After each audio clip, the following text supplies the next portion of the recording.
What's on your evil mind? Hold your insulting tongue and mark my words well. How about this rumor that you are really Iron Man, Mr. Stark?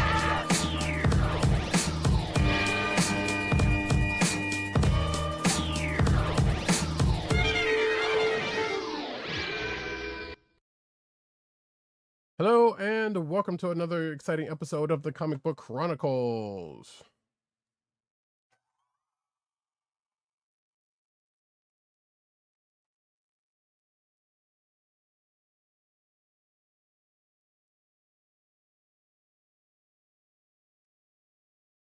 I am your host, Roddykat. You can find me at Roddykat on Twitter and Blue Sky. You can find me at News Nurse Need on Twitter and Blue Sky. You can find me at CBCaps on Instagram. Down the way. And the sound effects you've heard come from none other than our man in Brooklyn, @agent_70 on Twitter, Instagram, Blue Sky, and Threads. What's up, everybody? Co-hosting from the Borough of Kings, live and direct. Happy to be here, as always. I'm just a kid from Brooklyn. Yeah, and apparently either Restream or YouTube wants to play around with us tonight. Because Our YouTube is up. it is? Yes, it is. I can see it. Did it finally come up? It did finally come up. And after I just did what I did. All right, that's solid. Nice job. No, I mean, I just sent out the thing, and now I gotta do the... Anyway, cut this all out. This is the Comic Book Chronicles. I am your host, Roddykat. I think I did all of that. And what I'm gonna do it again, whatever. I'm your host, Roddykat. You can find me at Roddykat on Twitter and Blue Sky. You can find me at News Nurse Need on Twitter and Blue Sky. You can find me at CBCaps on Instagram. Sound effects you've heard come from none other than our man in Brooklyn, @agent_70 on Twitter, Instagram, Blue Sky, and Threads. Okay, once again, what's up, everybody? Co-hosting from the Borough of Kings, live and direct. What the heck did I just play? I'm just a kid from Brooklyn. Unfortunately, that was a just in case because I know. Yeah, but you can find this here podcast on the Cold Slither Podcast Network. That's CSPN.us. Do it today. Ooh, Busta Rhymes just dropped a new album. Yay. Nice. Oh, I forgot he was doing that. Either way, that is for another podcast that we don't do. You can also find us on your podcast perusal place of choice, whether it be Google Play, Apple iTunes, aka Apple Podcasts, Spotify, or the Cold Slither Podcast Network SoundCloud page. Make sure to click like, subscribe, and leave us all the positive 5-star reviews, especially on Apple Podcasts, because that definitely helps people find our show. Yeah, and so folks, we are here another week. D23 happened this past week, and we will have no shortage of news coming out of that camp. Probably some stuff I forgot to put in, but that's okay. There's enough. What's that, Coco 2? Yes, that was one of them as well. Yeah. I still haven't seen the first one, but yeah, and a bunch of other stuff that come out from that. But like I said, that is later on in the news section. Right now, however, we are going to, if I remember, we are going to talk about shows of the week, starting off with My Adventures with Superman season finale, which is season 3, episode 10, called The Return. Correct. So the title of this episode is called The Return. Now, what is returning? Well, we'll talk about that. So we follow up with some more Clark doing his level best to try to get his powers back. And things are not going very well for the Kryptonians on Earth. And the Eradicator, this version of the Eradicator is whooping everybody's butt. And the bottom line is Luthor may have a way to win the day, but the Eradicator stops him. He was like, Eradicator is time, the Eradicator is like, Luthor, you suck. And not in so many words, probably in even fewer words than that. He expresses the fact that Luthor sucks, or at least this version of Luthor sucks. But before we can get that done, we find out that Clark has been relatively successful in his endeavors, and he comes back in some fancy new threads that, in my opinion, suck really hard. The bottom line here in this episode is that Clark tries to win with the power of friendship, but that doesn't work. And ultimately, there are a couple of storylines wrapped up relatively cleanly at the end of the episode, and we have our characters kind of moving forward with their lives. What did you think about this episode, Roddykat? I obviously left a lot of room for you to fill in. But obviously, while the episode's a week old, we're still kind of treading carefully with spoilers. So it was my intention to go first in this because what I had to say was going to put this episode pretty nice and succinctly. Not saying that Agent 70s didn't, because it did. But I'm still going to say it by saying, so Gohan, Piccolo, and Krillin try to hold off Frieza or Vegeta if you want until Goku gets there to save the day, and which ends this episode because it's pretty accurate. Yes, because this whole episode was basically a DBZ episode. Yeah. And at the end, yes, we get some tease for potential next season. I'm thinking Darkseid might be coming, even though none of that has said anything. But we get a tease at the end of the end. It's like, oh Lord, there's more stuff out there, and therein lies that. So, but yeah, it was straight up a DBZ episode, and I couldn't stop laughing at the fact that at the parallels of it. So now you put it upon yourself to say who's Piccolo or Krillin in this equation, because the Gohan one is relatively easy to pick out. But or actually, honestly, you could change that realistically. So choose your parallel for all three of those characters in who's in this. I don't know a Krillin. Who's Krillin? That one would be a hard one to do. You mean Kuririn? That one, honestly, would probably be the hardest one to do. I'm just teasing Roddykat because he's using the Americanized character name. I'm like, who the hell is Krillin? But as much as I hate to say it, there's one character who kind of catches it who has been catching it on the regular basis in this. So you can kind of put the parallel there. And I kind of hate that for her, but it was a good. Also, Lois doing her best Bulma employee, her best Bulma impression, but actually being more useful, slightly.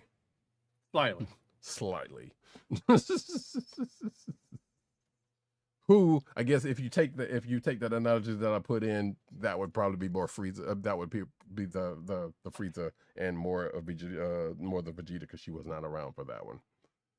Or she wasn't at the battle for that one, I should say, that I remember. Either way, that whole thing was that. Yeah, I mean, I know Agent 70 kind of has his issues with this episode, and I kind of understand it, because it's like as a season end goes, like, yeah, okay, it's I was pretty disappointed by it, to be perfectly honest. Yeah, but even given my analogy, which could potentially make it more disappointing because of that, because like if you watch that episode, you've watched Dragon Ball Z specifically, you can see exactly what the hell I'm talking parallels, about. Yes, so it's right there, which could make it just as much disappointing, if not worse, or make it extremely funny like it did me. So, and as far as Superman's new suit, which didn't last that long, it could have been worse. They could have gone with Superman Blue. Oh my god. It's like electric, electric blue Superman. My goodness. Exactly. So could have been worse, but still, it is still something. Whether we get a figure out of it or not, probably not. You know what? I feel like McFarlane's probably would do something like that. If we're being honest. So we'll see. But yeah, that's my adventures with Superman. It's yeah, it was that. We don't know at this point whether we are going to get another season or not. I would love to say fairly strongly it looks good, but I have not heard one way or another. And the way things are going with Warner Brothers these days, especially with what they're trying to do, or whatever. Who's to say? It's up in the air, folks. It is up in the air. That being said, we are going to go to the next show, which is a brand new show, y'all. Which, as we said last week, one show ends, another show cometh, and that is, and actually on the same day at that, depending on where you watched it. Lanterns, season 1, episode 1, which is just called the pilot. All right, you want to go first with this one? No, go for it. All right. So, because there's a lot to talk about with this episode, there's definitely quite a bit jammed into a 1-hour episode where it's kind of a borderline prestige type show because it is, standing in the time slot that's traditionally reserved for kind of prestige type TV on HBO Sunday night. Think of Sopranos, think of Wire, think of all of the various Games of Thrones. So, this pilot episode is pretty, calling it pilot is pretty on the nose because we kind of delve into both origin stories of the origin stories of both Hal Jordan and Jon Stewart. We do a little bit of time jumping. We go in increments of basically 10. We're like in 1986, 1996, 2016, and 2026. So, it's a pretty interesting, concept and conceit here because we're meant to see how these two characters find themselves intersecting, having some things in common, but but came to where they are now in somewhat very different ways, but to a certain extent on a very similar path. Because I think what kind of shook me up a little bit in terms of where I am in my understanding of Green Lantern lore is that there was a big focus on having no fear. And we're not talking about the stickers that used to be, everywhere, where, they would decorate I think it was like no fear for like skiing and no fear for bike riding or BMXing, it became, I think, a bigger deal in the Green Lantern lore later in, I guess, the teens, right? Because when I was a kid, when I grew up, when I was reading Green Lantern in my youth, I always understood it to be a willpower thing, right? Green Lanterns were always focused on willpower, having the power of being able to overcome. Whereas I think in this iteration, as well as some maybe more recent Green Lantern stories, I want to say maybe in the late aughts or early 10s, and then going forward, there's a bigger focus on having no fear. And I think they've adopted that and adapted it into this show. So, with that, we're introduced to let's say a crime mystery that evolves into a lot more as we kind of jump in between time periods. And I thought it was a fairly effective first episode. It gets you engrossed in the story. Obviously, I'm definitely part of the target audience because I'm at least more than passingly familiar with the Green Lantern lore, as I just said. So I will hand it off to Roddykat for his thoughts on this. What did you think about it, Roddykat? So yeah, I agree with what you said about all of this. It is definitely all of that, and it's definitely buddy cop slash true was it what True was that Detective. True Detective, yeah, type situation going on there. Um so all of that is a thing. Now imagine if we had a show like that for Thor. Hmm. That honestly, look. If y'all ever, I'm telling, every now and then we have to bring back up Thor's from Secret Wars because Right. that joint was great. That joint was absolutely great. Either way, like Agent 70 said, yeah, oh wow, we get introduced to the main characters. We get all of that set up right off the gate. And as far as what Agent 70 says about the willpower / fear thing, yeah, that is a thing. I'm still kind of wondering if they're not going to kind of slide that in there as an addendum to the no fear thing at as we go by. What do you mean? Meaning, like there might be an offhand a mark about the ring is powered by will, and the no fear part just extends. It's like that kind of situation where they Right, with might like the whole yellow being the weakness, and how that's the color of the yellow possibly, lanterns and all that stuff. yeah, if they go Yeah, that like I far, said, yes. I think it's definitely a much more recent development in Green Lantern lore. That's why I'm not as familiar with it, Mhm. but I get it. Yeah, and I was I actually just while associate no fear with Daredevil. uh, Every time they talk about no fear, I'm just like, where's Daredevil then? yeah, and understandable. I wish I had saved this stupid thing because there was maybe I'll find it by the time the show goes actually out, because I saw something on Twitter about, hey, here is where the show is set Mm-hmm. in between. So it is definitely in between because, as Agent 70 said, there are a couple of time jumps that happen during the course of the show and will continue to happen during the course of the show, at least a couple of them, from what it seems like. So, and they're going back to the same periods that he mentioned. Right. So I suspect, that being a thing and leading up to, the big mystery that was introduced at the resolution, I should say, of the big mystery that we saw at the end of the show, that we shall, I'm just not going to spoil it, even though it is a few days old, you know, but we shall. We'll keep that on the roster at least until next week, because I feel by next week there'll at least be a little bit more about that mystery, that we could just go ahead and say, "Yep, here's what happened. Here's what we found out at the end of the show, at the end of the first episode," and bam. Take with what you will. I know Agent 70 and I was kind of talking about whether, how long lasting that might be. Mm-hmm. But again, like I said, it's kind of a thing, but we shall see. We shall see.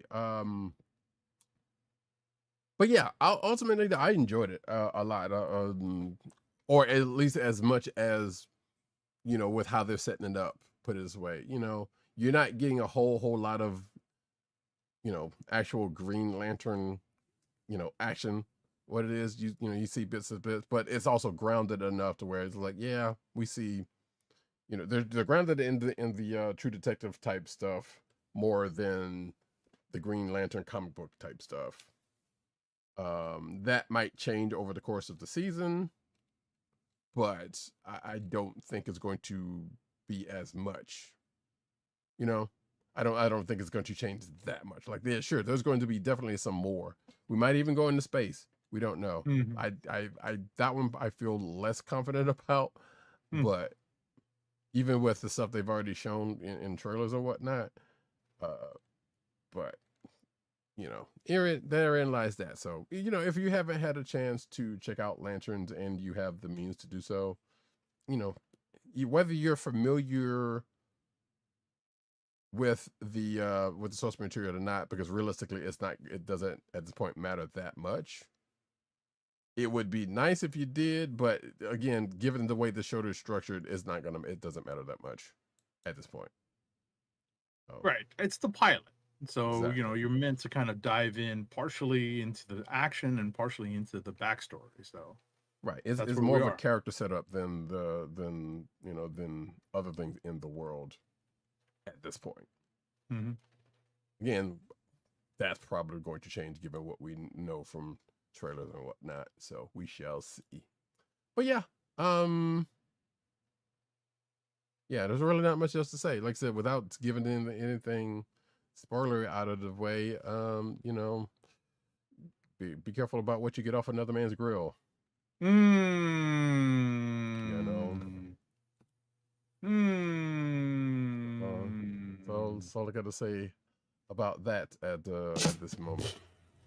Yeah. And with that, we are going to go into the comic books of the week. Starting off with, actually, I had to set up. Thank you very much for that. As we start off with G.I. Joe number 25. And knowing is half the battle. There it is. So, G.I. Joe number 25, published by Image, is written by Joshua Williamson, with art by Tom Riley and Andrea Milana. Colors are by Lee Luffridge, and letters are by Russ Wooten. So this issue has the inevitable battle that's probably going to lead to a team up.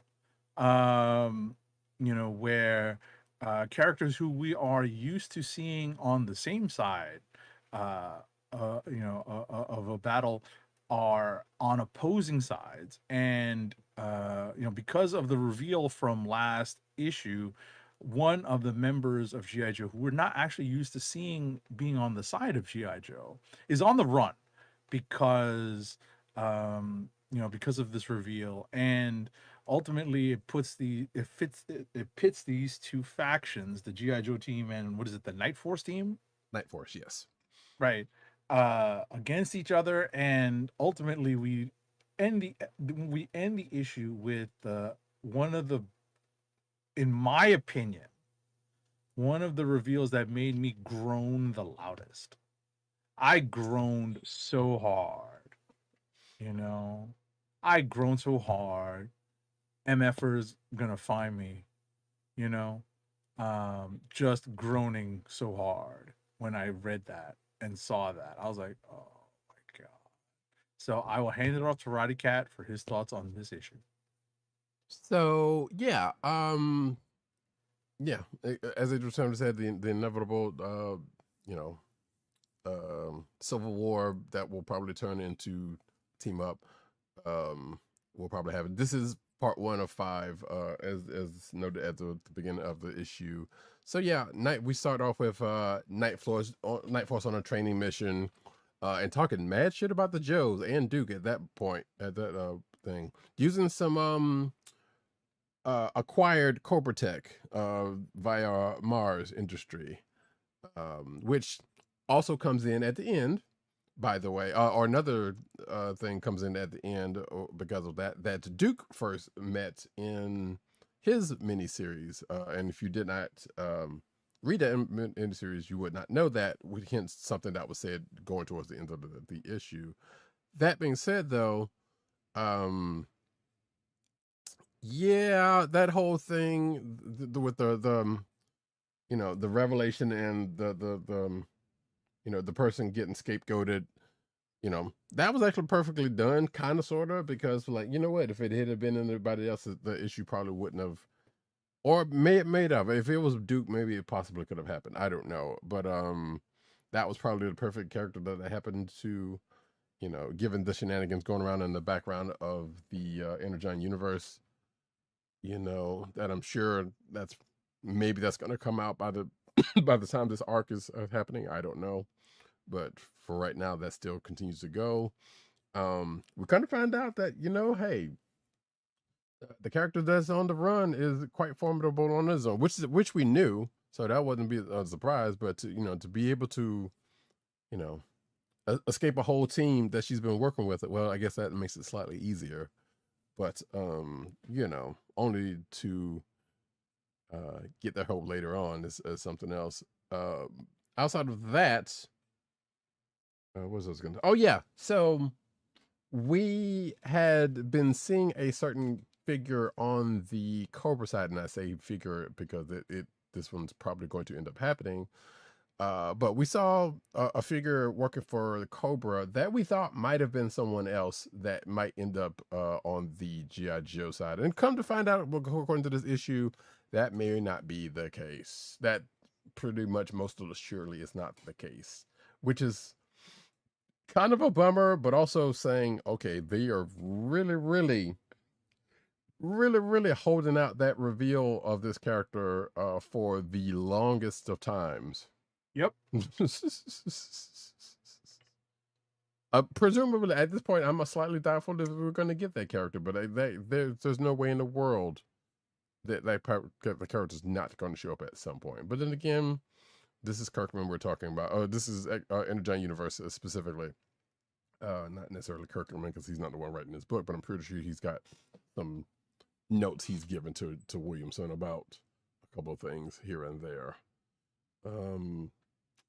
But yeah, so it's a new, and come to find out with this character, who has now been named, is seemingly an entirely new character, not only in this universe, but just in general, because I did some research and I did not see anything about the name of this person being anywhere in the Joe's background, animated or otherwise.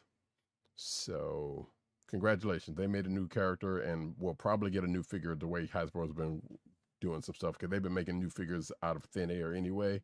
So this one's probably going to be a new one, and also kind of well met if you go through certain sections of the internet or about the introduction of this character. So we'll see how that works out. But yeah, like I said, first in the arc of this one, it's 25 issues. Nothing this one needs that. It didn't necessarily coincide with a big legacy numbering elsewhere, but therein lies that. There's really nothing else to say about it. It's a good episode, good issue. It's potential Kliq of the week for myself, and we'll see how this arc goes.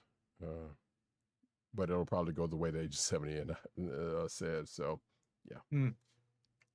Next up, though, we are going to holler at the Heroes in the Half Shell with Teenage Mutant Ninja Turtles number 21. Teenage Mutant Ninja Turtles number 21, published by IDW, is written by Gene Luen Yang with art by Fero Pe. Colors are by Luis Antonio Delgado, and letters are by Sean Lee. So we're continuing to get fallout from the weakening of the veil between the land of the living and the land of the dead, and the actions that occurred over the last several issues when it comes to how that is kind of contributing to all that. We have the reappearance of a longtime Turtles antagonist, and kind of an interesting take on what Baxter Stockman would do if he could do something that a lot of people wish that they could do. Yeah. I'm like, oh snap, Baxter Stockman! Dang, I didn't know you rolled like that. Right, that's a little borderline sadistic there. Yeah, I was like, jeez, man. So, but ultimately, I think that this is a great stage or step forward in this story. It's it's the latest chapter in how in this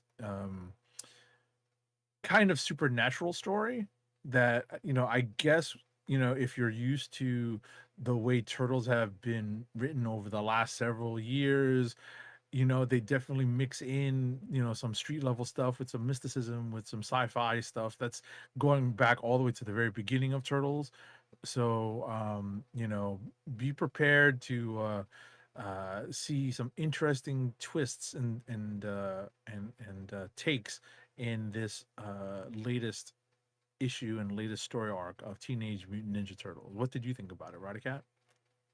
Yeah, you can definitely safely say that this is not the '80s Turtles, and I say that because it's very very tongue in cheek how that show went, and even with how far out that show went. Oh, it's not the play. It's not the Playmates Saturday Morning Turtles. That's what I'm saying. I think Right. that's what yeah. When you say '80s Turtles, I'm like, no, like it kind of Well, is. right, When right. it comes to I the should have said comics. animated. Yeah, Yes, you are right. You yeah. are correct. So yes, that distinction needed to be said. But yeah, so we get apparently, you know, after the events of last issue and what happened on the the foot's side of the equation with presumably with Baxter Stockman, Karai, and Shinigami. Shinigami tries to plead with Karai about that whole situation because it's the whole "you're messing with forces" type situation, and I had a dream, and like. Of course, Karai doesn't pay any attention to her, which is why this arc is going to go the way it goes, especially with the way this issue ended and things get kind of blown up. Uh, uh, to keep things going.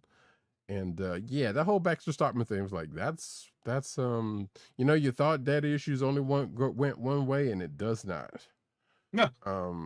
Apparently. So they realized that. Also, the party gets split, and if you played any amount of D&D, that's not a good thing, but it was necessary in this case. But it turned out good in this particular case. So, well, let's put it this way: it turned out well on one side over the other, put it this way, because the foes end up using a trick that was used last issue for a similar effect, showing that, hey, you know what, not a dummy. So good, I guess, good on them for that.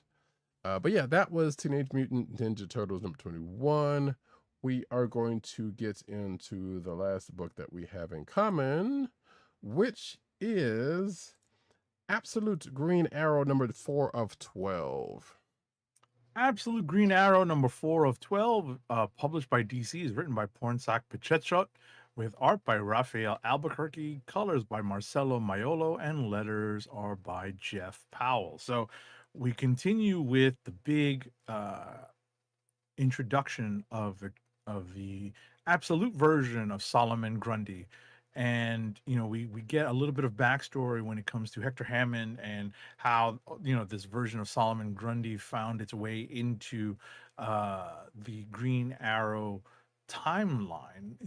It's kind of a different take on the character. It's less mystic, less less involved with mysticism, more involved with science.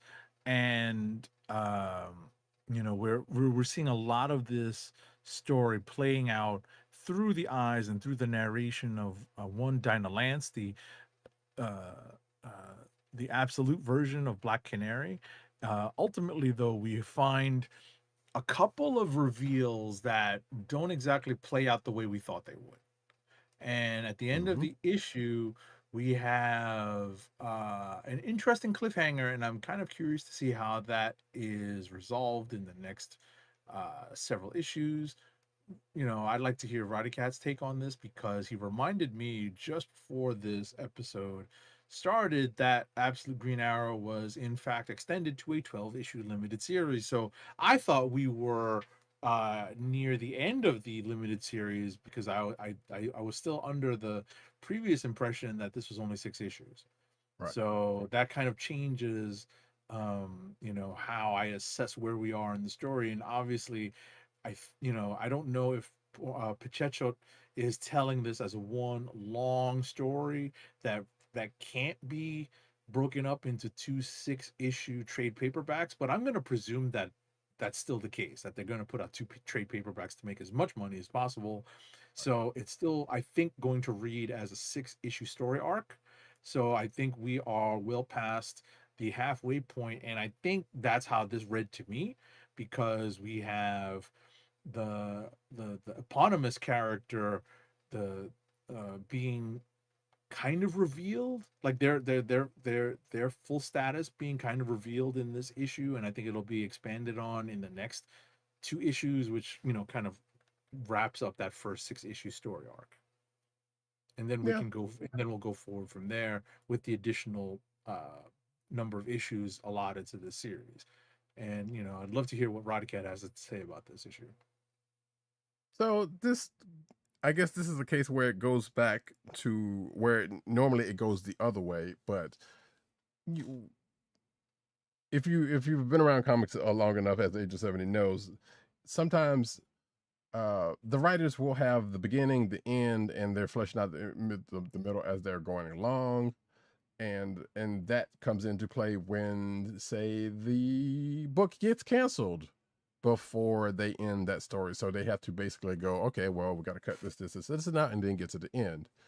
Because of the fact that this is going the other way with that, and that it has been extended, we don't know how much of this is going to be an extension or something, how much will have been, like, maybe this was an original plan, but it was cut because he knew he was getting 6 issues. Or they was getting his issues. I don't know the pronouns, but either way, we don't know how much of that is that. And as Agent 70 said, yeah, I feel like it's definitely going to be, well, they're going to do 2 6s trade wise, right. And it's definitely going to end in a way that was like, that's going to make it that way. Mm-hmm.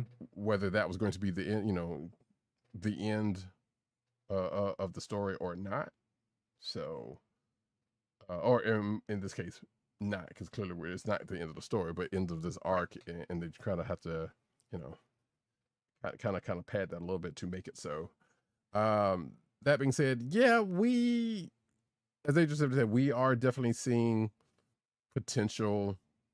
We're definitely getting headlong closer into the reveal of who this Green Arrow may or may not be. We do have, unless they throw another swerve in there, a potential answer to who it might not be given this issue.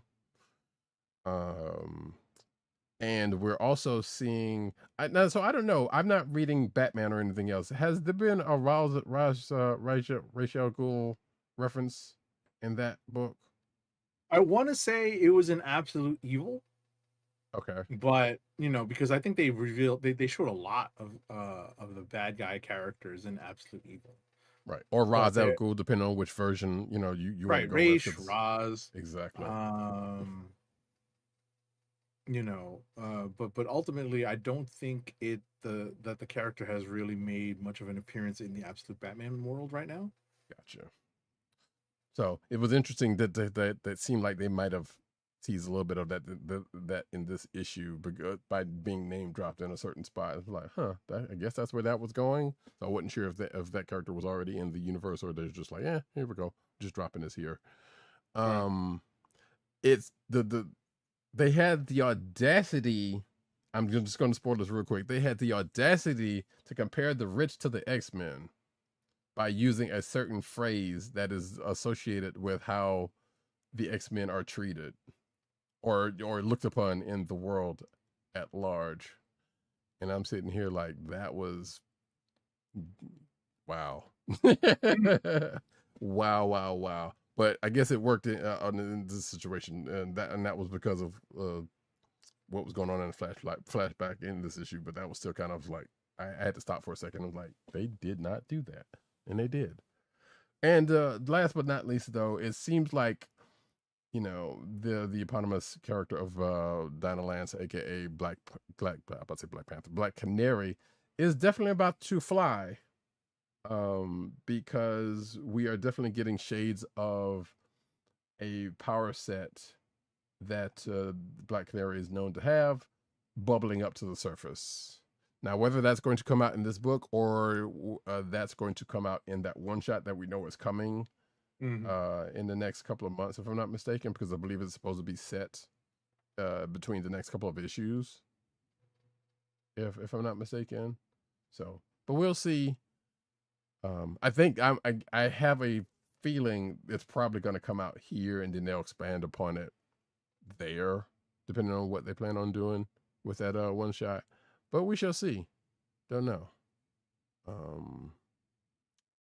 Also, shout out to Dinah in this issue for taking on Solomon Grundy. Right. That was pretty effective. Not as effective as was not the right word, but you know what? Pretty efficient. The way, the way they kind of went through it. Put it this way. So yeah, we shall see as this continues. This book continues to go on, and we'll see how much may feel like it's being padded or was in the cards all along, and they're just like, okay, we're just fleshing out stuff that I already had in my notes. Type situation. And with that ends all of the books that we have jointly. Let's get into a little bit of rapid fire. All right, so that's what we had in common. Rapid fire review. We're going through the rest of our books this week. Here we go. I ain't got time to breathe.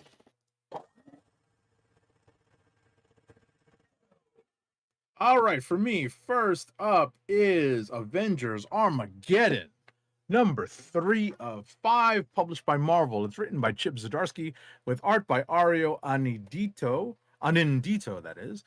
Colors are by Jesus Bertov, and letters are by VC's Corey Petit. So a lot of what's happened in the lead up to Avengers Armageddon is kind of recapped for the heroes to get their heads around. We deal with a lot of the stuff that the Wolverine miniseries. I think, what was it, Road to Armageddon? I think.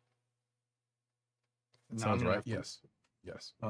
I think it was Road to Armageddon, right? So we have that, plus we have some callbacks to the pages, the issues of Captain America that helped to lead up to Armageddon. We still have a little bit of the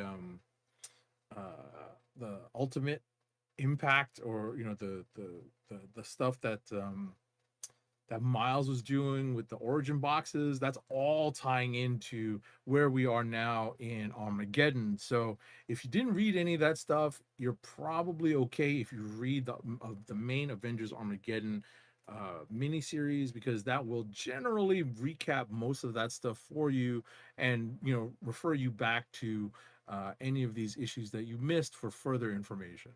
Ultimately, though, we are, and we try to lay this out knowing how many issues this particular series is.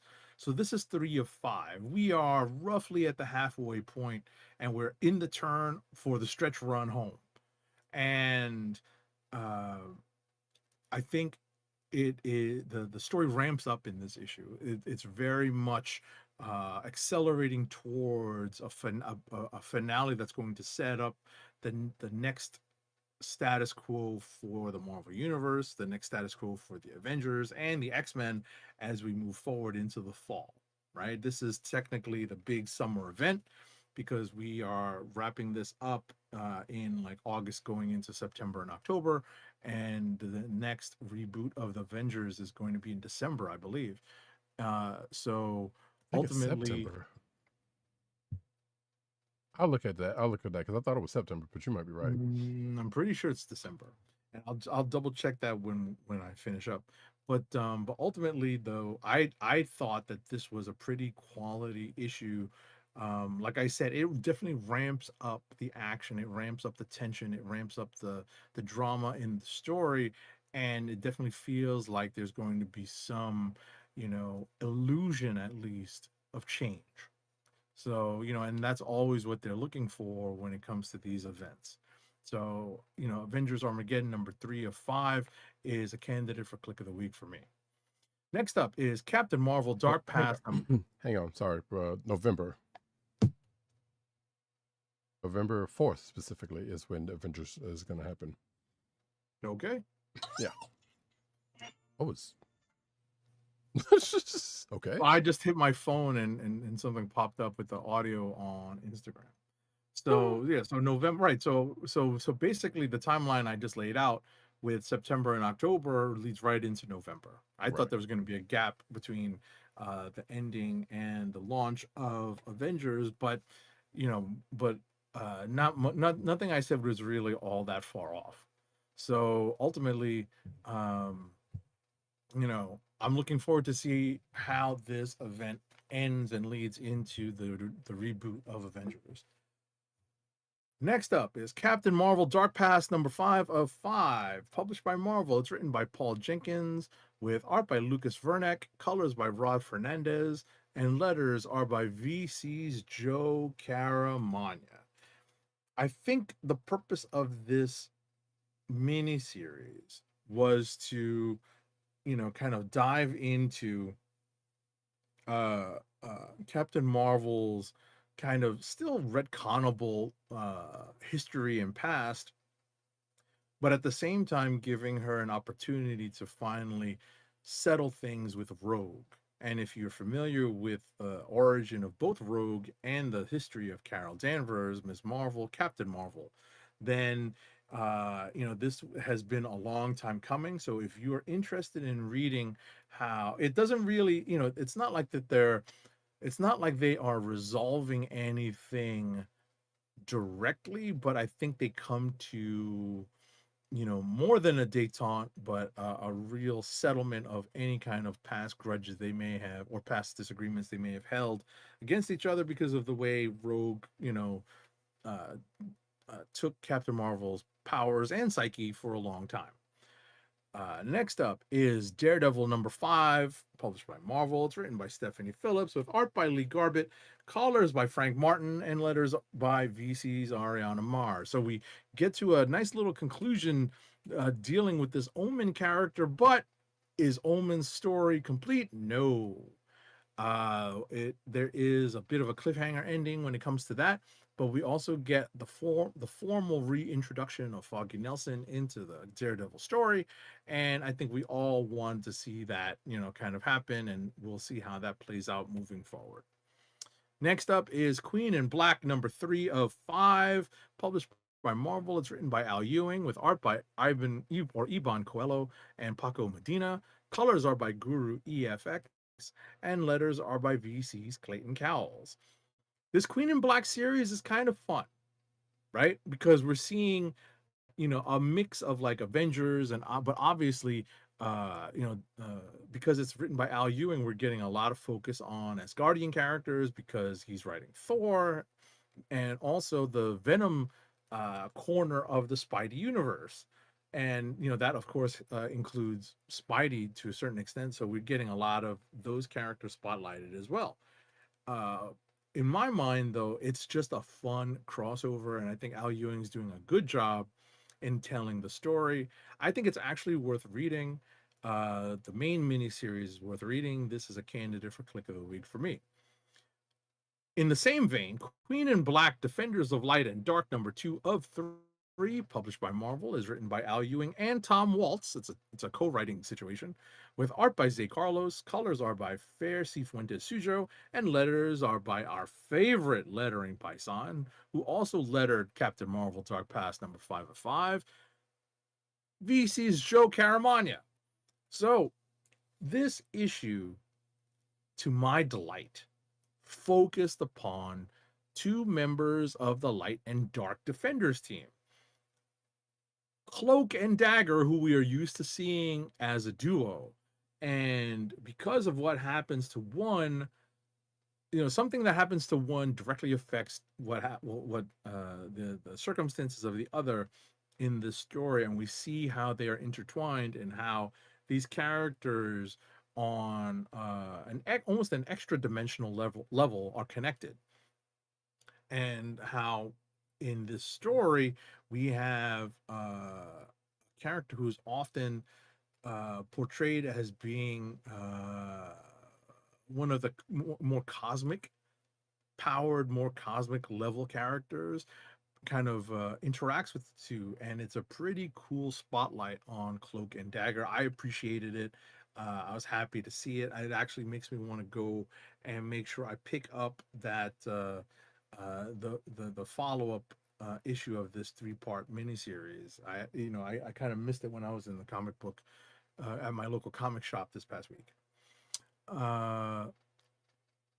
Next up is Thor number 800. It's a big, big number. for another Marvel title. We have 800 issues of Thor, and I say Thor because the title of the book is no longer has the mortal Thor in it. This is Thor number 800, and the next issue is going to be Thor 801. So we are returning to one of the classic titles, that being Thor no mighty, no mortal, no immortal part. So the first story in this book is written by Al Ewing with art by Pasquale Ferry, colors are by Matt Milla, and letters are by VC's Joe Sabino. The second story is written by Kieron Gillen with art by Declan Shalvey, and letters are by VC's Joe Sabino. The third story in this book is written by Chris Condon with art by Jesse Lonergan, and letters are by VC's Joe Sabino. I'm going to focus on the main story, that of Al Ewing and Pasquale Ferry. This story was so good, right? Because Al Ewing is tying in a lot of the original myth, obviously, and he's adjusting it and adapting it to read in to let's just say to fit his story and the story that he's telling, right? Very much like Christopher Nolan and The Odyssey, which I watched this week. Finally. I think that if you read this, you will understand how and why we're slowly morphing this book from the mortal Thor to Thor. We finally hit that part of the story where we can see maybe not the light at the end of the tunnel, if that's how you would look at it, but I think that's where this is a turning point. This issue is where the turning point is. So if that's what you've been waiting for, with bated breath, and you've got it, you can carry forward with this kind of anniversary big number issue. Last but not least is Uncanny X-Men number. Oh, and it's a candidate for Click of the Week for me, if I didn't say that already. Last but not least is Uncanny X-Men number 34, published by Marvel. It's written by Gail Simone with art by Luciano Vecchio, colors by Matthew Wilson, and letters are by VC's Clayton Cowles.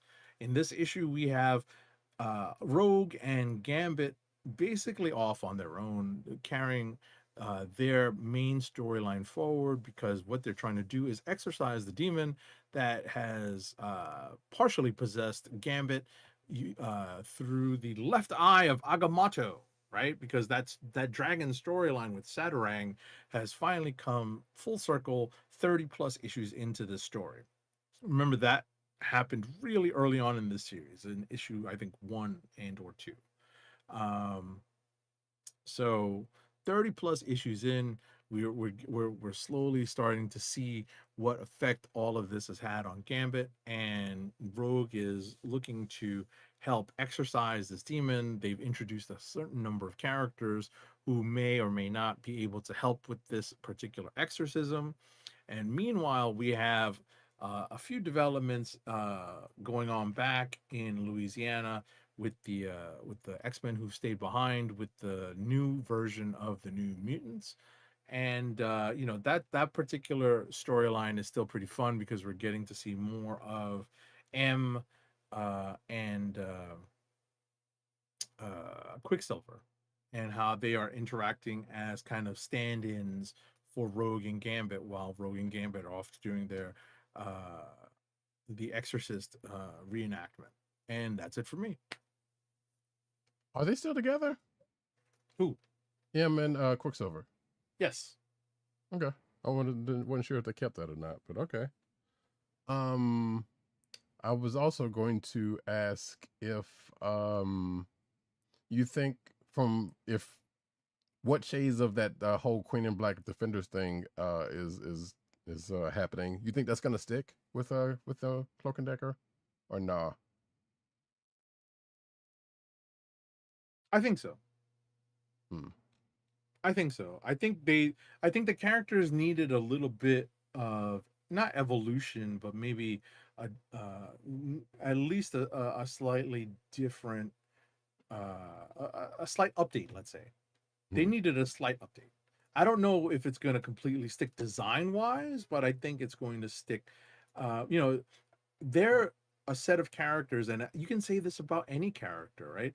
If a writer has a good pitch, right, and they have a particular affinity for certain characters, those characters can see a push, right? And if you and I like that Cloak and Dagger, you know, at least are getting a little bit of a push in this event. I thought they were going to get a push when we had the, what was it, Hulu? They had that was it a Hulu series back in the day? Oh yes. Mm-hmm. Right. So it was on Hulu. 'Cause I remember watching it. I remember liking it. Mm-hmm. Right. But I've always been a fan of those two characters because they came around when I was, you know, like in my nascent comic book fandom. Right. So I was always fascinated by the dynamic and the art and the look of Cloak and Dagger. I gotcha. Cool. I was gonna ask you something about Armageddon, but I don't remember what it is at this point, and that's probably just as well. So, first off, shout out to Von Gloom, who's in the chat, who's like, yeah, he was late for all the talk or most of the comic book talk, and the Superman and Lanterns talk. But yeah, welcome in anyway. Yes, welcome. Always happy to see you. But we're gonna get into my bit of rapid fire, starting off with. Spirits of evil transform this decay form to Mumm-Ra.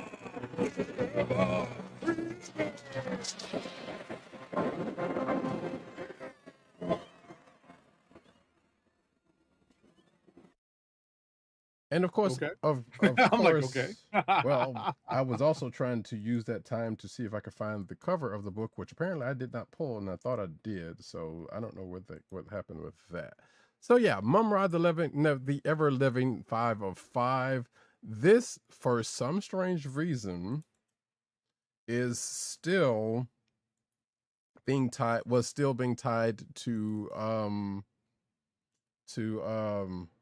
the Transformers, excuse me, the Thundercats Silverhawks crossover. And given anything that happened with this, I'm still wondering why. Because so the whole book was about basically, you know, Mumm-Ra's origin, you know, him coming into be, and then all of a sudden in the last issue, I believe, they up and transported him at the end of this to present day Earth, which is where he is in this issue. And I do mean present day Earth as in where we are right now type situation. Oh, for real? Yes. That's interesting. It is. It's also funny because and they say in the book it's the world that spawned him, but you know, the funny part about it is like apparently it is definitely a world that knew of Mumm-Ra because he ends up going to a museum where there's a where there is a, you know, exhibit based on him with a familiar piece of jewelry that he's known to have with him. But outside of that, he's in the city, taking in the sights, taking in a movie. He also, you know, completing the city experience gets robbed. Oh no. Of which, you know, he thinking his old way of thinking, and of course him being the way he is, thinks in a whole such a situation, thinking, okay, my words are gonna be able to get me out of this. No, it's not. And then, but it's just funny how the whole situation together. And then, of course, old habits tend to come back, especially with going to said museum, and you know, a particularly long-lived vendetta kind of comes back to mind with him. But where does this end with the book? It just kind of like, oh yeah, well, now I got to go back and do the, you know, now I got to do this, and it just ends. Like they don't really put him back on Third Earth or anything. He's still there, but now we're like, oh yes, I have to take it to the Thundercats.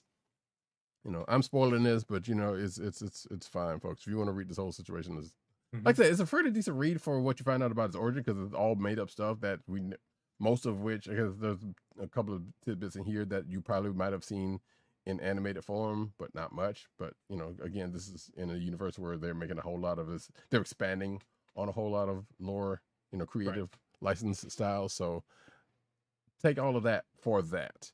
But again, it does not cross over with the Thundercats Silverhawks crossover in any way, shape, or form. You might see a cover out there that might suggest, a variant cover that might suggest as much, and it does not.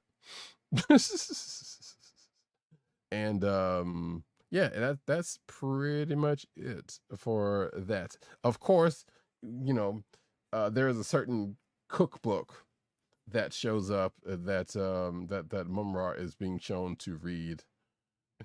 And he has a particular thought about also the particular thought that he has while he's in the movie theater, given the type of movie that he's watching, is let's just say opposite to one you would think of when a person is watching said movie and reading said book. So but also for him, sure, that makes a whole lot of sense. But yeah, like I said, if you want to check it out, check it out. But if you're thinking it's tied into the crossover, it is not. And therein lies that. Next up, I didn't get this one either. Man, what am I doing? Okay, well, folks, apparently Roddy's having a weird day today. But next book for me is TaleSpin #1. Oh my god! Yes, that's what that was. Oh my god! Hold on, let me do this one. Okay. There you go. That was the one I should have played. But yeah, written by Amanda Dabert and art by Carlo Laro, colors by Roberto Mena, and letters by Jeff Eckelberry. Potential click of the week for me, weirdly enough. So takes place in the world of TaleSpin. If you know that Disney afternoon show, Baloo is a pilot. He has adopted a son named Kit. They're still doing their thing. They work for a lady named Rebecca who also has a child.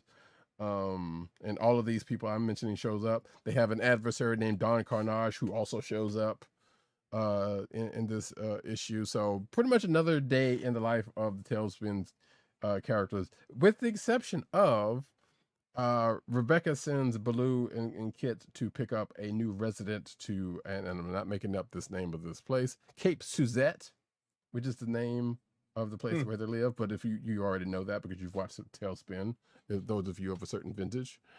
And yeah, this person is full of surprise and story. Well, full of surprise specifically, and they also have a story to them. Now, where that story is going to take them in relation to this arc/book, we shall see. But I part of me is kind of feeling like they might tie them to a character, but I don't think that's the case. This character may be slightly too old, but it's a personified animal, so they don't really have the age showing as much. But yeah, regardless, and at the end of this, Rebecca comes in with a little bit of bad news that might spell a change for our twosome. But we shall see how that what happens with that going forward in the story. But yeah, if you like TaleSpin, check it out. It's quite interesting, quite amusing, and again, it's back in that world, so it's like they didn't do anything drastically different to it that you could tell if you remember that show. And with that, we go to the next book that I have in common that I surely have surely have the cover to, and that is The Last Starfighter #2, written by Benjamin Robb and Derek A. Hughes, art by Millie Roberts. Oh, excuse me, I think that's supposed to be Willie Roberts. That might be a typo there. My apologies to that person. Hoping none of them are problematic. But colors by Francesco Segala, flatter Agnes Posa, and letters by Rob Jones. So yeah, this is as I said the last time we talked about this, takes place in the world after the movie 80s movie Again, if you are of a certain vintage, you may or may not know that movie. But this takes place after that.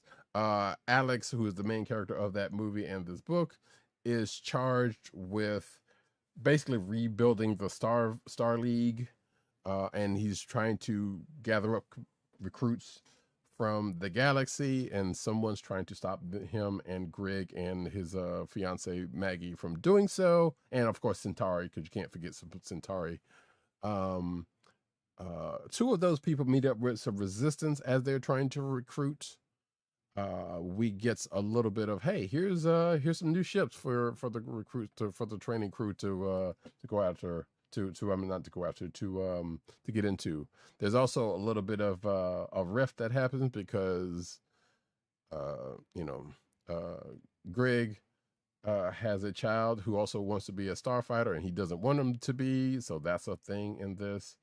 And there's a training mission that happens, and of course, what happens in situations like this, which the same as it happens in the Star Wars universe, the training mission kind of goes a certain way. Actually, Star Trek too, Star Trek as well. It happens where the training mission happens, and then it goes a certain way when things happen at the end of this. So it will continue to go on. Back hate being at work when y'all are on. That's okay. You gotta get that dough, sir. It's all good. We understand. Yeah. What can you do? Yeah. You win the lottery, you let us know. But outside of that, you gotta do what you gotta do. Next up, though, we get into a little bit of Marvel with Bishop, number 3 of 5. Written by Saladin Ahmed. Art by Mario Santoro and Reese Hannigan, color artist Federico Blee, and letters by VC's Travis Lanham. So, as we said last time, Bishop's basically the one being hunted down because he's supposed to have messed up a timeline that causes a thing that happens. So there's a version of the Brotherhood of the future Brotherhood of Evil Mutants, specifically. Actually, that's not what they're called, but they're called the Brotherhood of Mutants or something like that. But they're from the future.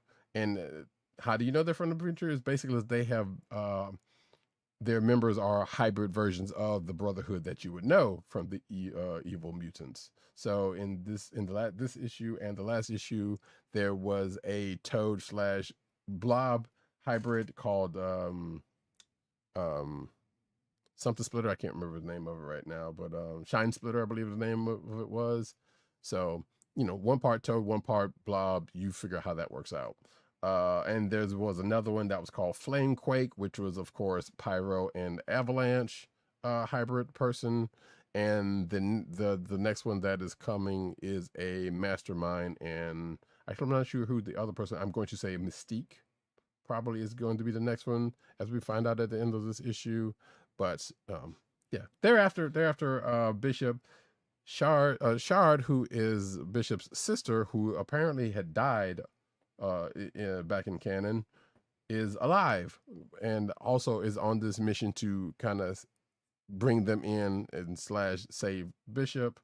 And he's kind of feeling a way about it as he's been wrestling with this whole time while trying to deal with this future Brotherhood situation, and possibly figure out why is he the one being targeted for being the one to bring this timeline on. But I guess we'll find out in the next couple of issues or not. We'll see. Last but not least, Punisher versus Spider-Man number 2 of 5, written by Dan Abnett, art by Alvaro Lopez, colors by Rachel Rosenberg, and letters by VC's Corey Petit. So, Skipping Stone. Thank you, Von Gloom. That's the name of that Toad Blob hybrid. I knew it was something, but I couldn't remember the whole thing. It's a silly thing, regardless, but it's weirdly effective. So, funnily enough, because they took some time trying to take him down. But yeah, Punisher versus Spider-Man number 2 of 5. I already said the creative team. So this is set not in the present day. This is sometime in the past, but it's definitely after their first meeting. And judging by something that gets referenced In this issue, it is after their I presume first team up, but not in Marvel team up, because they reference Amazing Spider-Man 135 or something like that. So yeah, and that also kind of goes into play because of the person that they were fighting against in said issue is back in this issue. You may have seen this character in a cameo, and you'll see him in the commercials for Brand New Day, the current Spider-Man movie. So technically, this is an MCU character, even though they've shown up more in the commercials than they did in the whole movie. Put it this way. And of course, Frank's trying to basically train Spider-Man in his ways because he was like, yeah, he's a good ally, he's got a good power set, he could be a good asset, but he's also having to do with Spidey being Spidey. Spidey also on the other side of that is trying to get Frank to come around to his way of thinking, as we found out last issue. But this particular issue is focused more on the Punisher trying to kind of take him under his wing, and him having issues doing that because of the way Spidey is, because there is a lot of Spidey going on in this issue, much to Frank's chagrin. But yeah, so he gets to meet somebody that Frank's working with, and even that person's kind of talking to Spidey. It's like, hey, look, the world's not all like you think it is, and sometimes you got to do the thing. Like basically, Peter and Spider have been meeting people who's been like, hey, look, sometimes you got to get rid of them, MF, so you don't have to worry about them ever again, because this ain't all sunshine and roses. And of course, at the end of this, we're probably going to find out that Spidey's not going to change, and he's not going to get Frank to change either. So that's going to be a thing. But at the end of this issue, Spidey has to kind of take care of what I believe to be a new character for the story, while Frank has to go up against one of Spidey's rogues gallery. And if you think he had let's put it this way: this person he would probably have just as much issue than he would have in the movie version with a certain person that he decides to force himself to fight against in the movie. Not to the exact same extent, but just enough to that's a little out of Frank's league, put it that way. And that's where I will leave that, and that's where is going to end my book's Kliqs of the week. All righty, Kliqs of the week. So yeah, Von Gloom, I actually agree with your statement. I never thought a Toad and Blob Chimera would be so dangerous and formidable. He was giving them the business. So who'd have thunk it, right? Who'd have thunk it? But what you got for your potentials, or do you already have your Kliq already? I have my potentials. I think I'm pretty close to choosing though. My potentials are Thor 800. The other potentials are Queen in Black, number 3 of 5, Avengers Armageddon, number 3 of 5, and I will add Teenage Mutant Ninja Turtles, number 21, because of the wacky Baxter Stockman twist on what we thought he was going to be doing. So, but yeah, those are my candidates. Those are my candidates. I will also go along with the Teenage Mutant Ninja Turtle specialist since I got them up here. I also put G.I. Joe number 25 for my potential Kliq. And I think I had another one. Wait, oh yeah, TaleSpin number 1. That was a fun book, and to which I don't have the cover for apparently. So therein lies that. Do you have your Kliq? I think so. I think I'm going to go with Thor 800 because that first story with Al Ewing and Pascal Ferry and Matt Miller and VC's Joseph Bino was pretty good. But that is no slight against Avengers Armageddon number 3 and Queen in Black number 3. They were pretty good reads this week. I had a good time reading my books this week.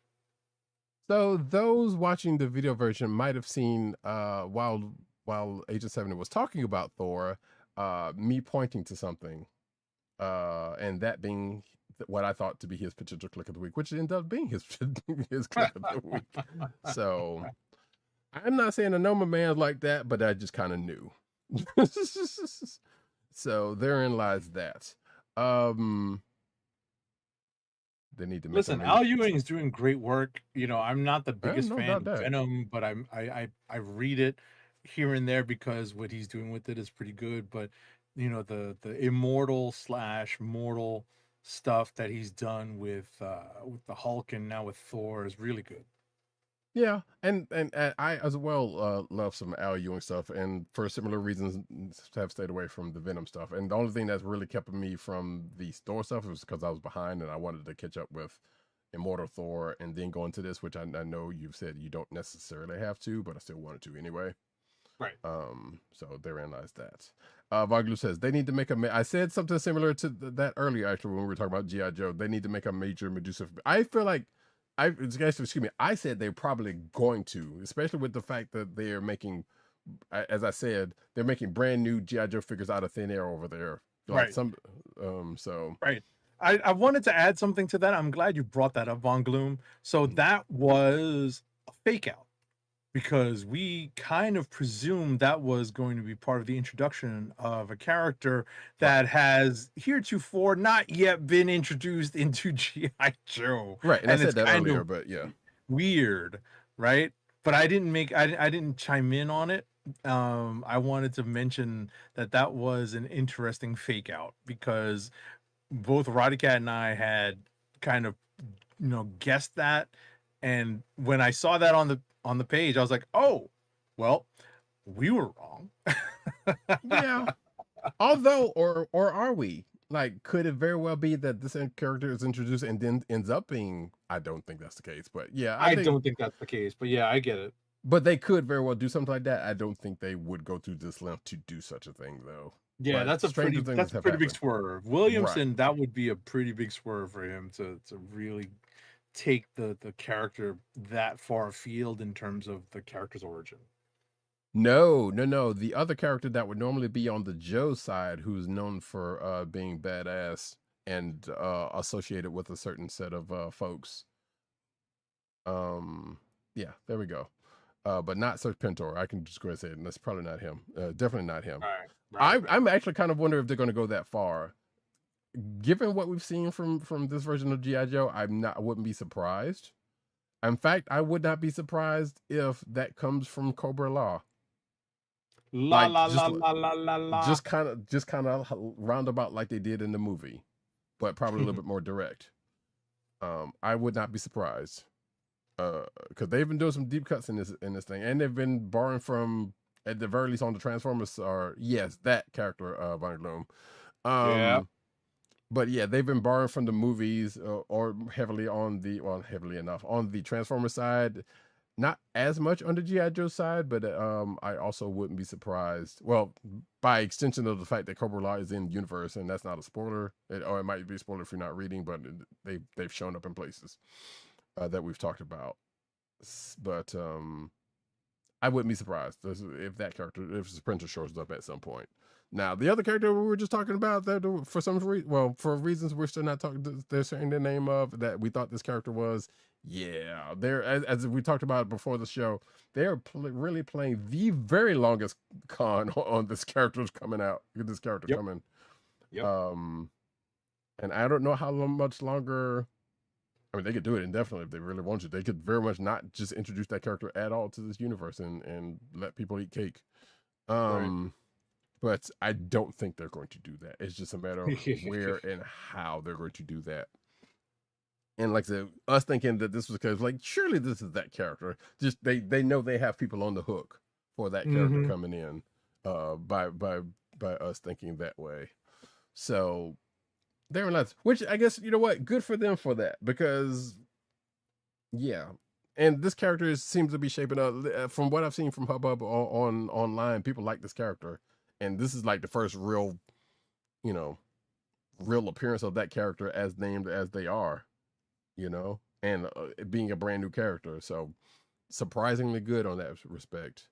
That being the case, though, to bring this back around to Kliqs of the week, I think G.I. Joe is a strong one for certain. Total's also a strong one. TaleSpin is a fun one.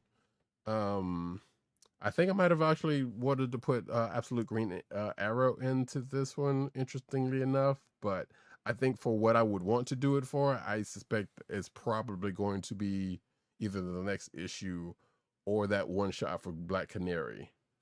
That's gonna happen. So that being said, I think I am actually going to go with G.I. Joe number 25, which is probably yeah, sure, we knew situation, but you know, it is what it is, folks. Check out TaleSpin if you are so inclined. Even check out that Mumm-Ra book, but it's still, again, like I said, ain't got nothing to do with the crossover. Sadly enough. But with that, folks, we are going to go into the news section. But first, an ad read.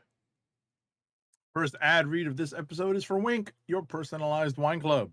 Wink is a world of wine delivered right to your door. From rosé to Cabernet to Torrontés, Wink has over 100 styles of wine to discover. Ever try an orange wine? Wink connects you to a world of exclusive wines tailored to your taste and delivered directly to your door. Wink delivers 4 bottles of wine to you every month with free shipping. You can pick your own bottles or let Wink choose and match to your taste. It doesn't cost a thing to become a member, and you can skip or cancel anytime. And now the listeners of the Comic Book Chronicles can enjoy an exclusive discount of $20 off your first order. To place your first order with $20 off and to help keep our show free for you, go to our network website at cspn.us/wink. That's cspn.us/WINC. Wink Wines through CSPN. Do it today. Now we get into the news.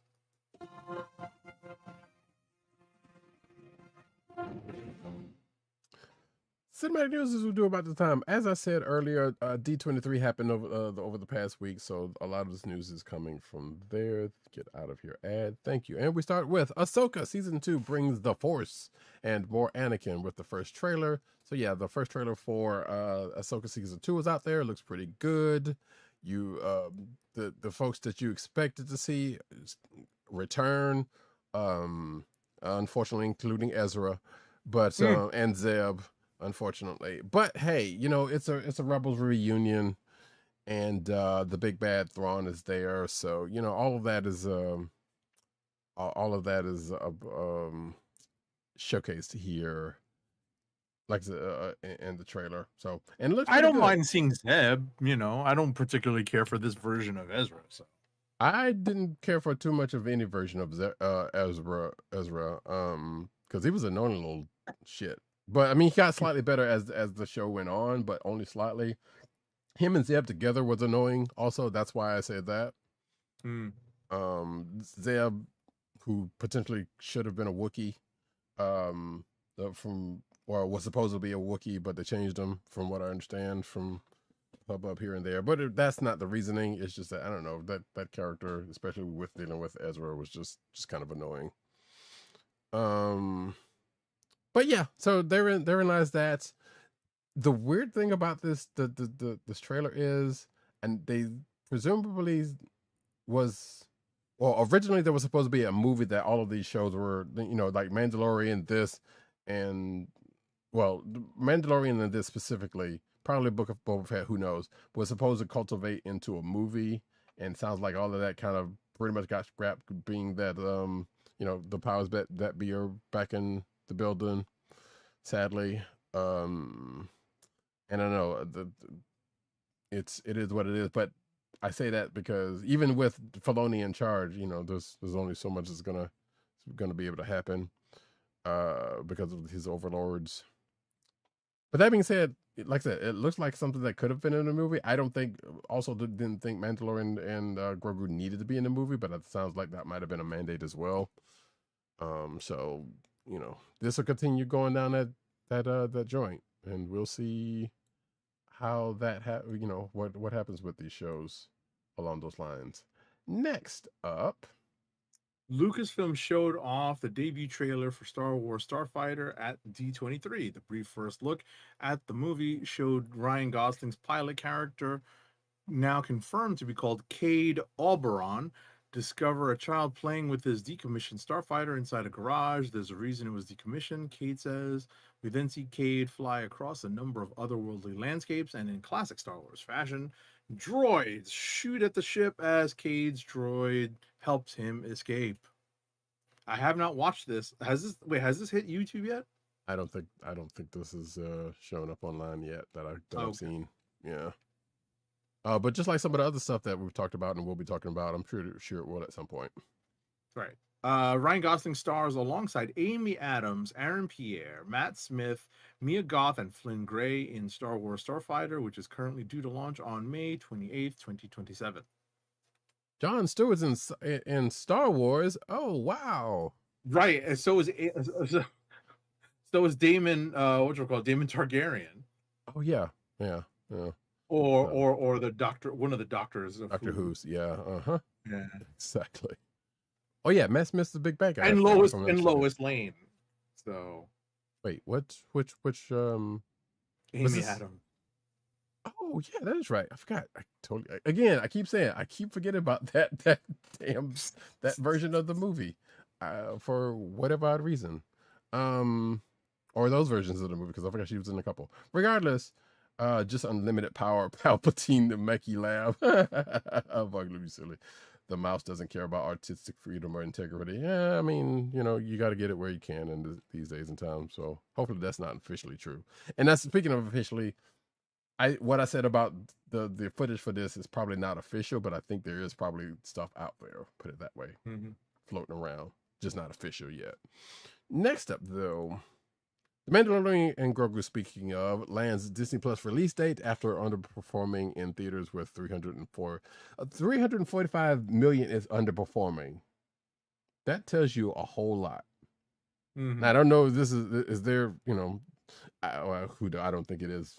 I think Disney's projections were probably high because of greed, but 345 million is nothing to sneeze at. And I don't know how much they spent on it also, so that could be another factor of this. I think that's the case. 1, 2, they're used to Star Wars movies making a lot of money. Right. And we just saw Spidey make a ton of money, not just for Disney, and for them, they would say, unfortunately, it's not just us making money on this. It's still enough. Yeah, we'll be talking about that in a minute also, though. But September 2nd is when Mandalorian or Lone Mando and Cub, as I like to call it, will be on Disney Plus. So I'm waiting for them to actually watch it. Maybe I'm part of the problem, maybe not. I watched it already. It was fine. I know you watched it in the theater. I'm watching it. Yeah, I had a good time watching it. I'm not saying that. It's just that, like I said, it's just like I just said about Ahsoka, or was kind of sort of saying about Ahsoka. I was like, yeah, I don't know if it needed to be a movie, but just could have been season 4 like it was originally probably supposed to be. Not to say I wouldn't watch it either way, but I just okay. Von Gloop said they probably spent a ton. Oh yeah, no, definitely there's some money went into to CGI, even if it was quote unquote in house. Still money that had to be spent. So that being the case, and they realistically, if they they probably cheaped on that a little bit where they could, given things.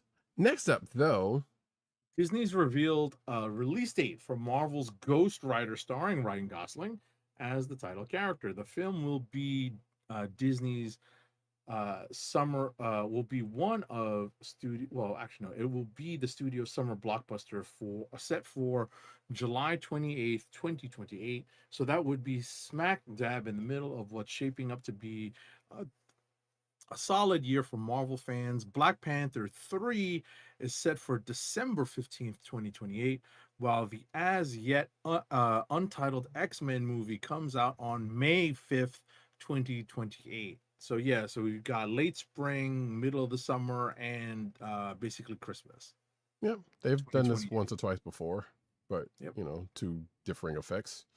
We should see how this works out for them. I feel like that X-Men movie is probably gonna be just I doubt it. I was about to say I feel like it's gonna be just X-Men, but then people was like, well, we don't want to mess with the original one, or confusion of the. Yeah, Von Gloom. So that has been a thing that has come up. I actually almost put an article. Actually, I did put it in the clickbait section. There has been that talk today about, or in the last few days, about that. Excuse me. Von Gloom says they can figure out Ghost Rider, but not, but screw Blade. Yeah, again, like I said, and also until Wonder Man. But yeah, how hard is it to make a brooding black vampire hunter movie? I mean, even you didn't even have to say black, but yeah, that's pretty much the size of it in this, unfortunately. Or at least that's the way it looks like it's shaping up to be, because the way there's announcements for things that are not those characters seems kind of dubious. That being said, though, so yeah, and also actually, which is kind of funny that Age of 70 mentioned this prior to the show, but yeah, Coco 2 also has a date of November 21st, 2029, which, man, that's a date. And some other Pixar stuff that they talk about, because thankfully they did the whole, most of the announcements of this, and just happened to pack it in this article. So next up, though, Marvel's new X-Men cast and release date has been revealed at D23. We already know the release date because they just said in that last article. But yes, here's the lineup, folks, that we know so far. Adam Driver is playing Mr. Sinister. And sure, we'll have impressions right after this, which, from bad guy in Star Wars to, well, kind of bad guys in Star Wars to this, he might be a fairly decent Sinister. We don't know yet. We'll find out. Actually, keep going. Christopher Abbott as Charles Xavier. I don't know who this person is. Apparently he was in Kraven the Hunter. So I don't know if that's telling or not. But let's see. Yeah, he's had some independent films under his belt. Sadie Sink, of course, Jean Grey. So we already know where that one's from. Kit Connor as Cyclops. We talked about that one as well in the last week. Samara Weaving also as Emma Frost. Inde Navarrete as Rogue. I don't know who this person is, but apparently they are from Obsession, which is from that movie that people couldn't stop talking about in the last couple of weeks, or whatever the case may be. Maya Boyd as Storm Aurora, which has been, people have been saying, have been having thoughts about one way, shape, or form, but hey, we go stand for it. And I think that's it. Yes, that is it. Vine Gloom says so I don't know about, is that a confirmation about the Striker thing? I don't know.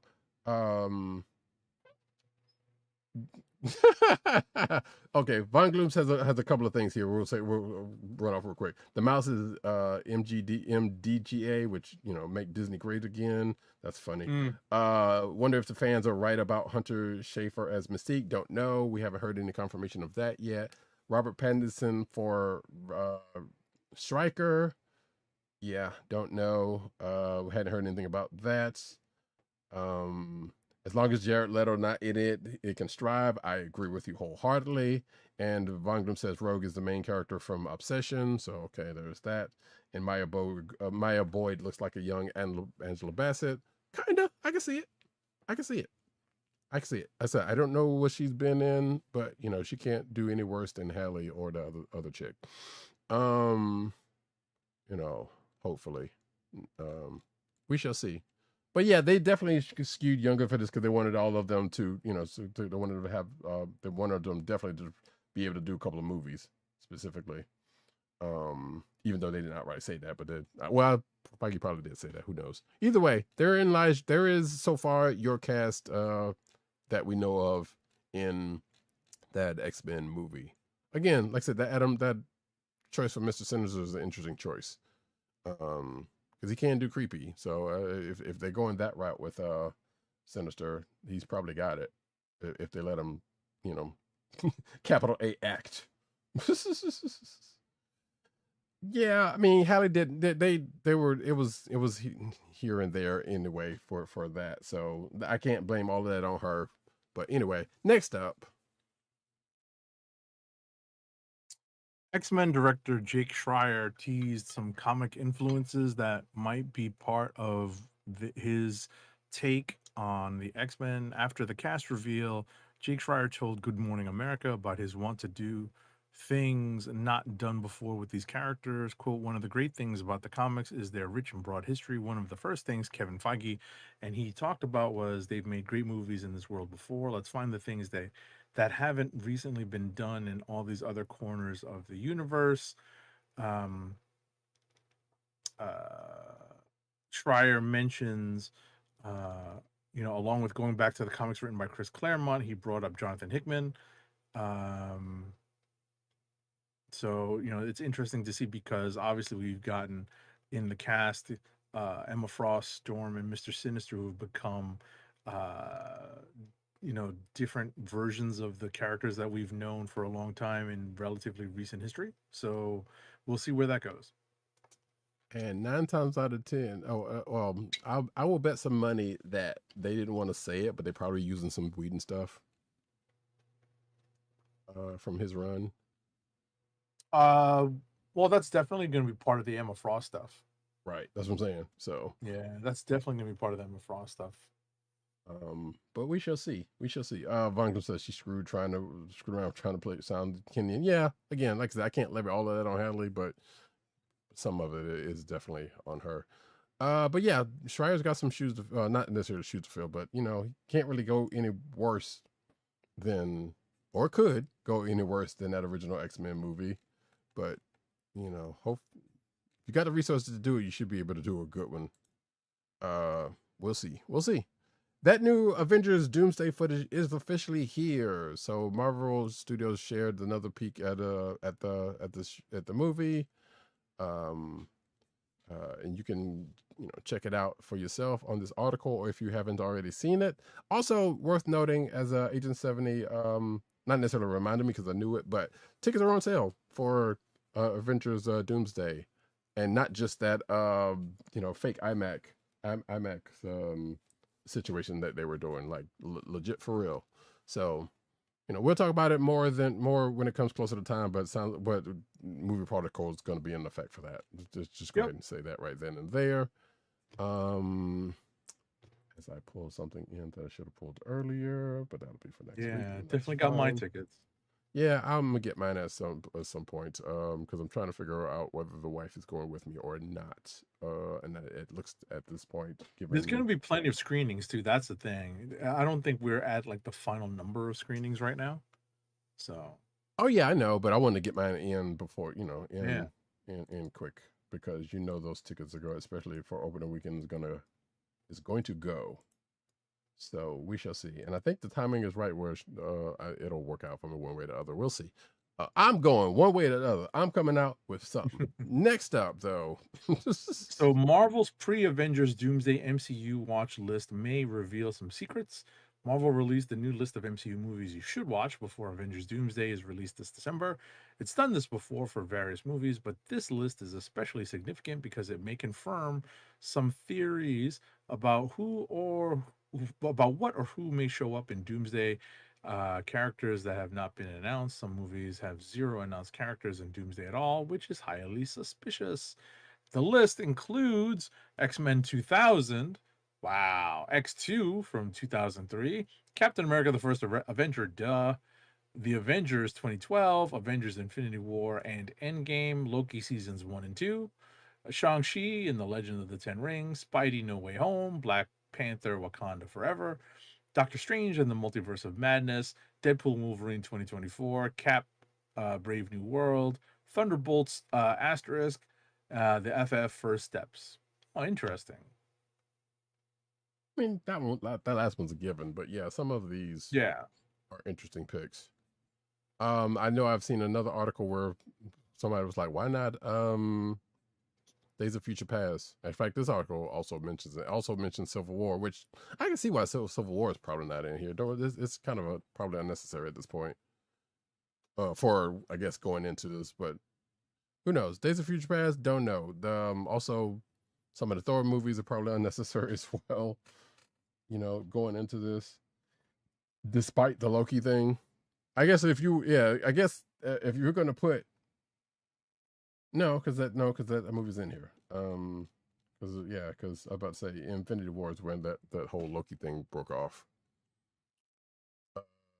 So yeah, or excuse me, was it or one of those two? It was either Infinity War or Doomsday, but I think it was not Doomsday. Whatever. Regardless, there is your list. To talk amongst yourselves. Therein lies that for what they think you should be checking out. And I'm pretty sure this is also on Disney Plus, but I didn't check, even though I hadn't meant to. Next up, though, Marvel reveals first Vision Quest trailer at D23, and it looks pretty incredibly weird according to this article. I think it actually looks pretty good. So yeah, I thought it looked good. Yeah. It was an interesting looking trailer for what to be the end of the trilogy, as they called it, of the WandaVision trilogy, as they said.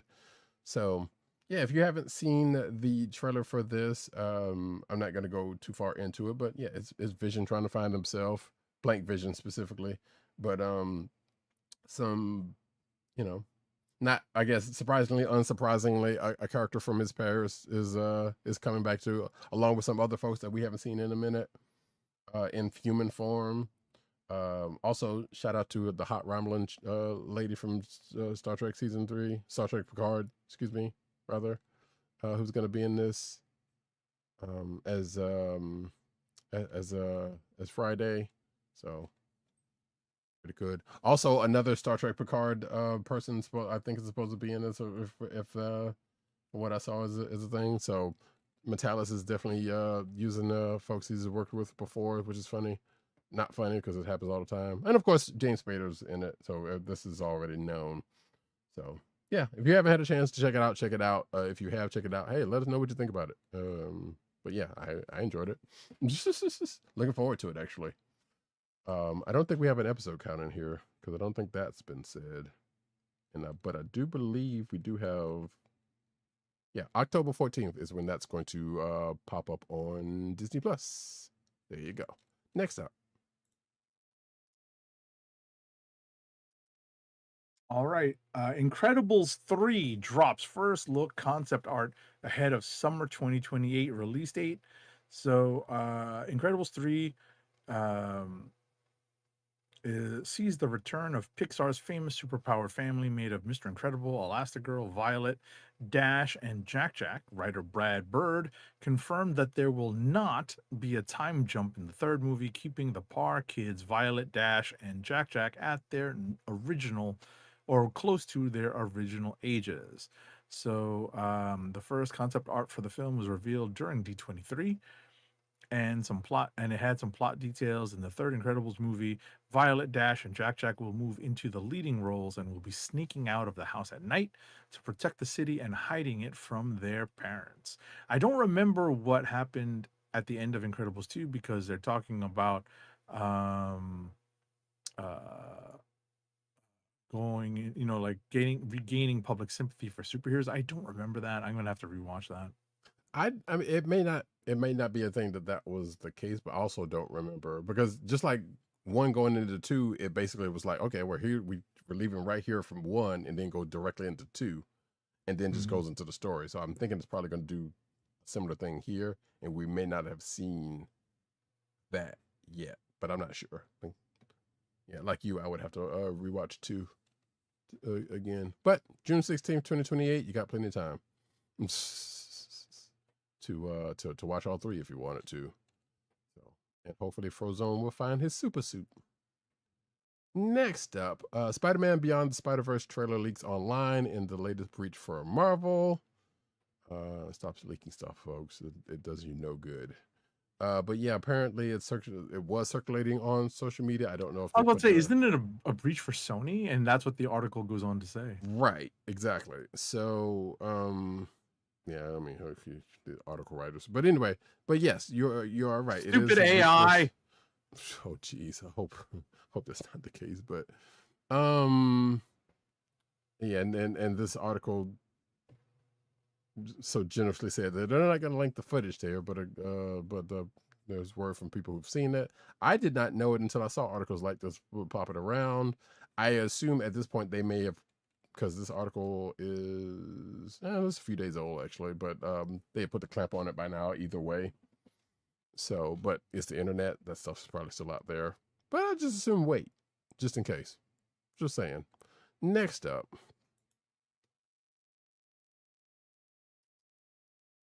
One second. Spider-Man Brand New Day becomes the second fastest movie to cross 2 billion worldwide global top 10 box office update. This is courtesy of Deadline. Let's see. Brand New Day pulls off the feat in 17 days, while Avengers Endgame crossed 2 billion in 11 days. I mean, seriously, that's still a lot of money, folks. Brand New Day counts 786.5 million domestic, the fourth highest ever in the United States / Canada, and a running cumulative total of 1.238 billion abroad for a current worldwide tally of $2.024 billion. That's right. That's Big B, not Little B. And I've only watched this movie once. I have not contributed after that first time to the box office of this movie. Okay. I need to make some time to rewatch it. And mind you, these numbers are from a couple of days ago as of this recording, which really doesn't matter because that's still a lot of money. A ridiculous amount of money for a movie. Good on it though. Before I get to the next article, the Odyssey slays Deadpool of Wolverine, which I don't know why that's the movie they chose to go with, but sure. To become the highest grossing R-rated movie of all time at the global box office. I know. I mean, I just saw it this week. I just saw it this past Wednesday. I mean, it was not that big of a surprise that a Christopher Nolan movie wasn't going to do numbers, or was going to do numbers, I should say. So, shocker, I guess.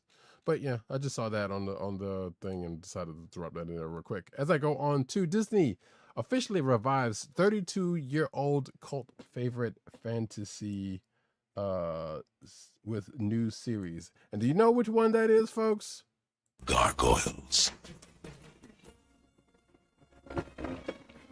Stone by day, warriors by night.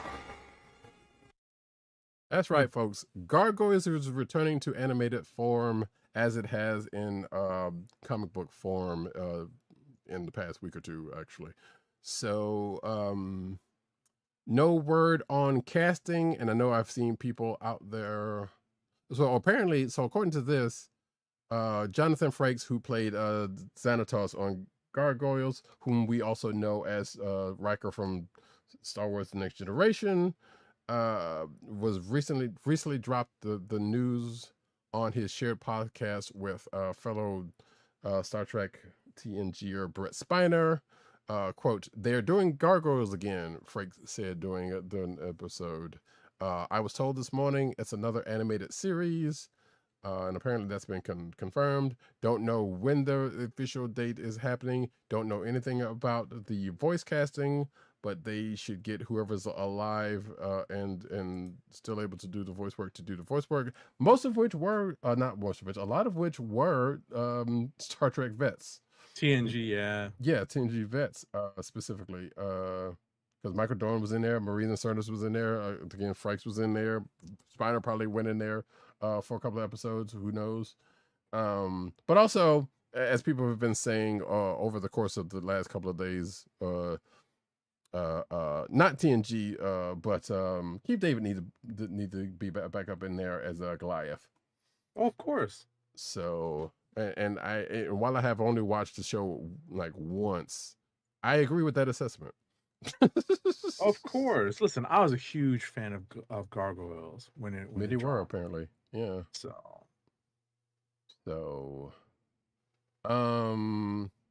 What Von Gloom says, wait, what did you say? Oh, don't remember what about the Odyssey merited an R rating.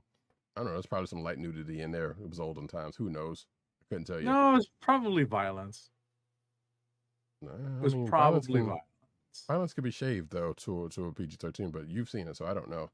Yeah, it was probably, in my opinion, it was probably the violence. There's very little nudity in it. Okay, sure. Von Gloom says, think Ed Asner was Hudson, who I believe is no longer with us, if I'm not mistaken. I might be wrong about that. He'll probably be replaced for sure. Yeah, that's probably the case.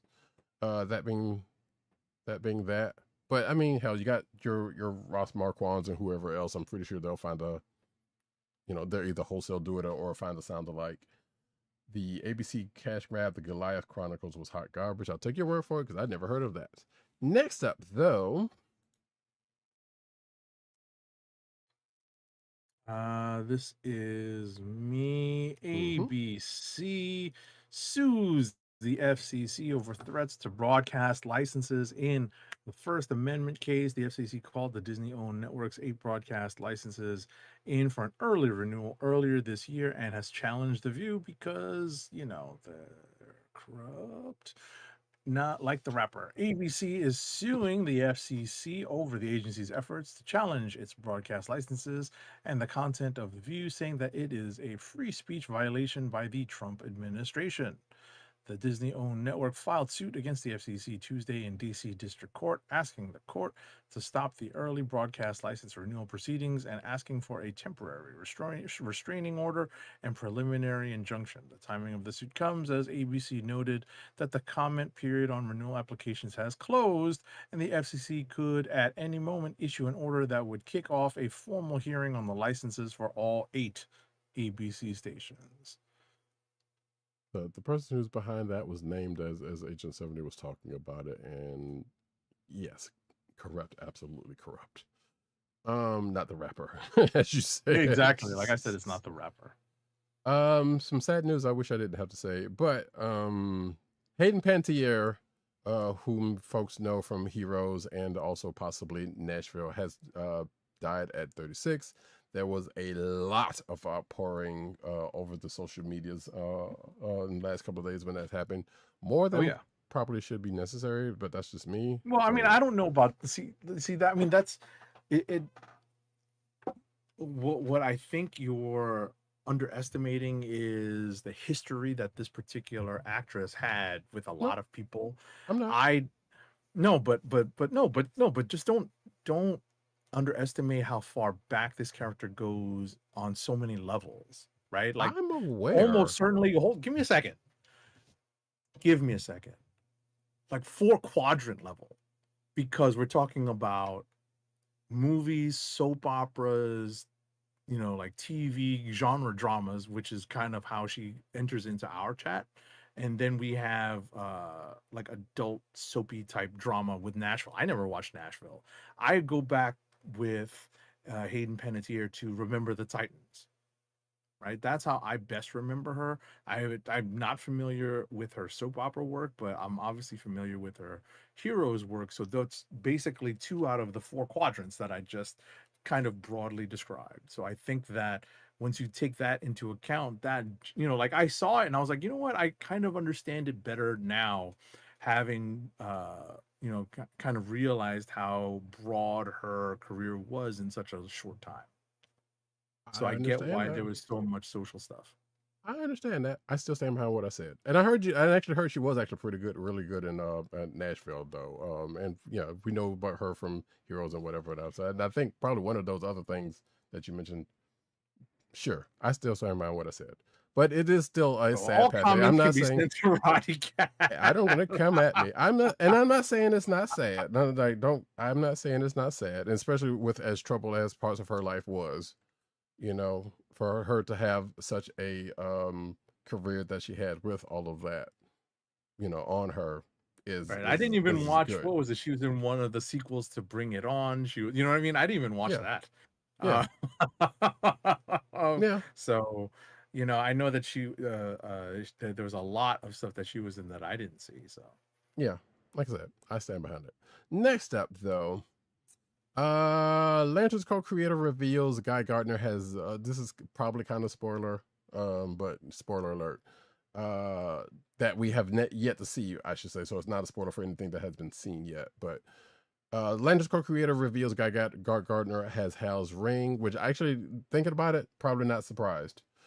But apparently, let's see, co-creator Tom King has added another piece to the mystery that was mentioned, I guess, that the about the Lanterns thing, revealing that Guy Gardner ends up with Hal's Green Lantern ring. I'm gonna scroll back up so it's not too spoiled. The thing that could be spoiled about that for folks who have not seen it yet. But I'll just leave it there. It says, so I found out a little bit here because my Green Lantern history is not necessarily spotty, but there's a lot going on in that thing. I did not realize that Guy Gardner was supposedly the original quote unquote backup, or was supposed to get the ring. And I don't know if it depends on what version or whatever, but it sounds like if Hal wasn't as close to, or at least I guess, again, this could be also something that got retconned. If Hal wasn't as close to where he was when he first got the ring, Guy Gardner possibly would have been the one to get it. Again, that's probably something that was like later, like, yeah, that's probably a thing that should have happened instead, as opposed to whatever when Guy came along, and that, John Stewart was another backup, whatever. I don't know. Right, that's what I'm saying. Yeah, that's what I'm saying, Von Gloom. It's like, from what people have been saying, like, yeah, Hal was closer. That's why he got the ring being the fit, as opposed to Guy Gardner. I don't know if they're going to address that in this, but knowing the character of Guy Gardner, probably. And knowing that whole tidbit, that's probably going to come up during the course of the show. Who does know? But yeah, we'll see if that we'll see. Like I said, if how that plays out during the course of the show. Next up, though. So Lanterns won't go on too long like Lost did, according to Damion Lindeloff. Let's see. So apparently, anytime Lost gets mentioned, the conversation almost always turns to how the show started off incredibly strong, then started dragging, and then culminated in one of the most polarizing TV finales ever. Lindeloff is well aware of the criticism that's lobbed at the show, since he co-created it and was co-showrunner for that show. Let's see.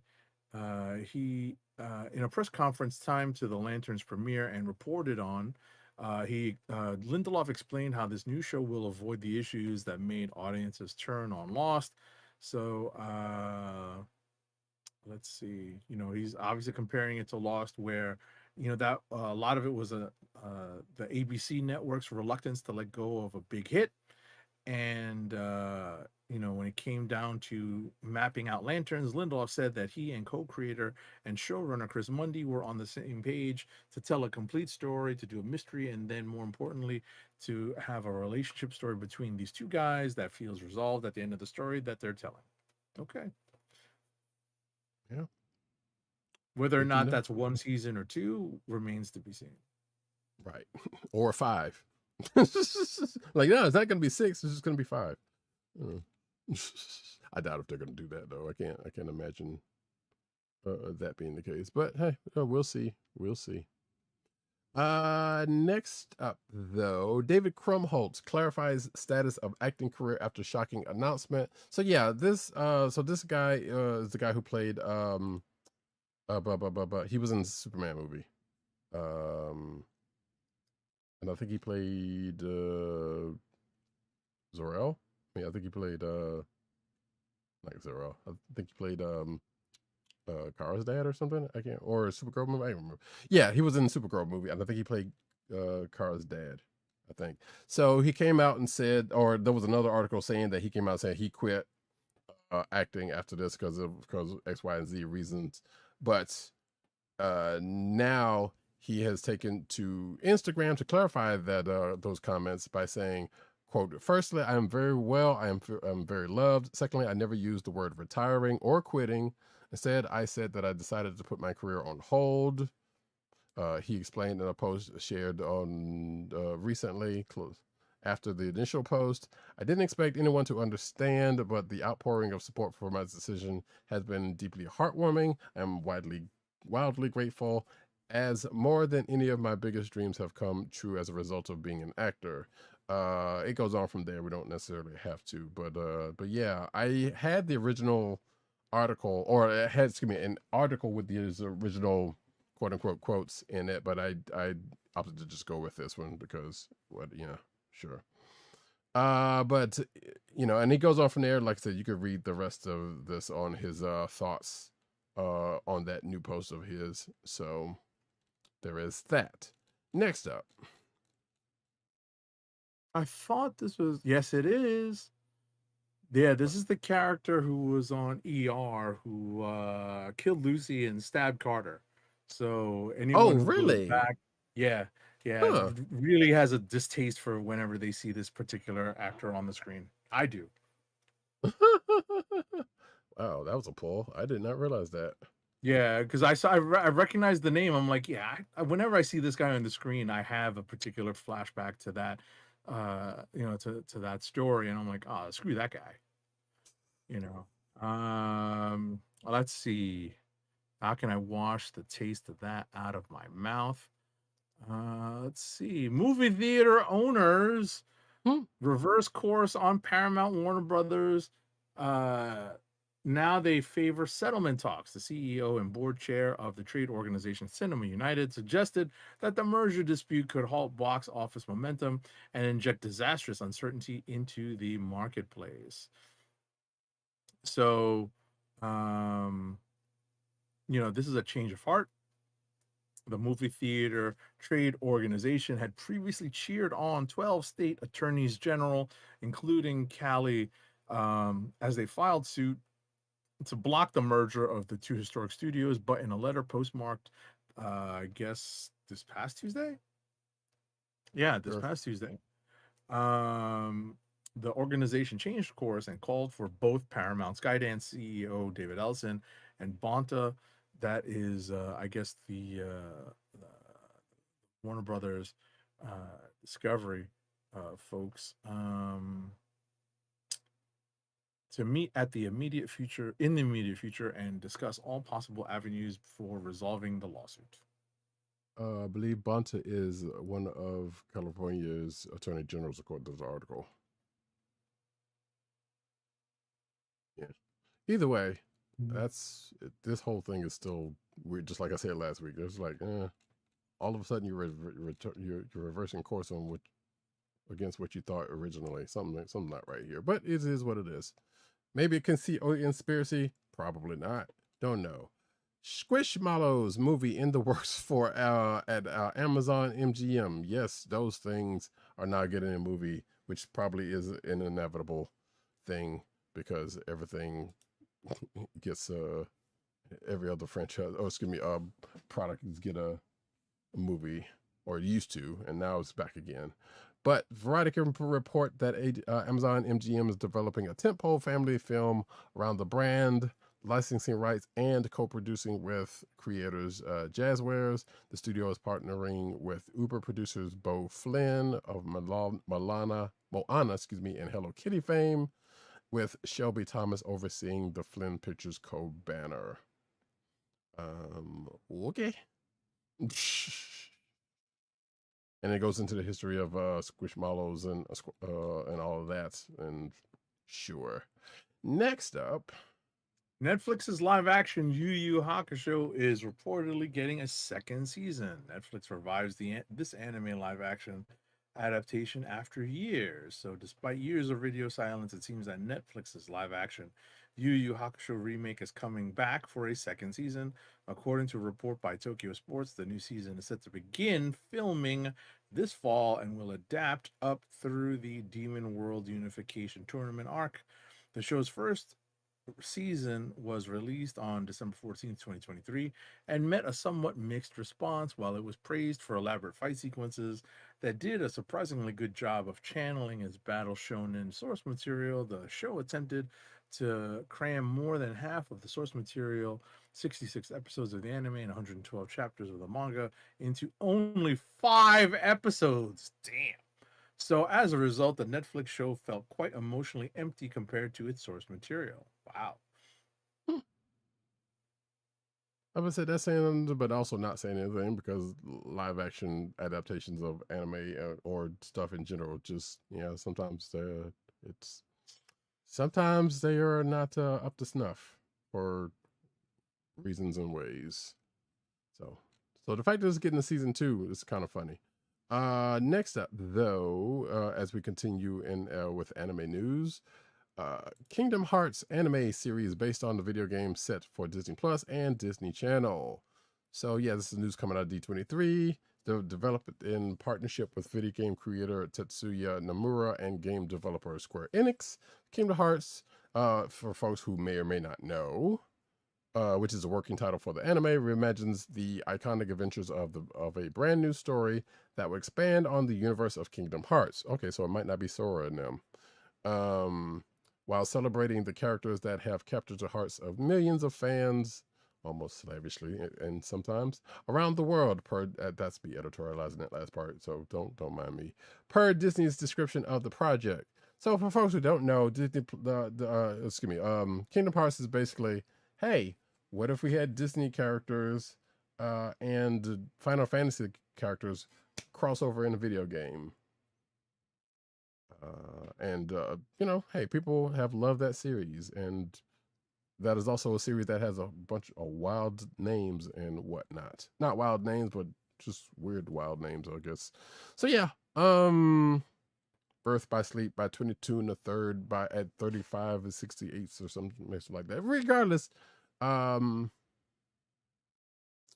yeah, it joins some other projects that is going to be on Disney Plus, of which I would not name. And Kingdom Hearts fans are eating this up because of this and other stuff that was announced for that franchise, including a new game,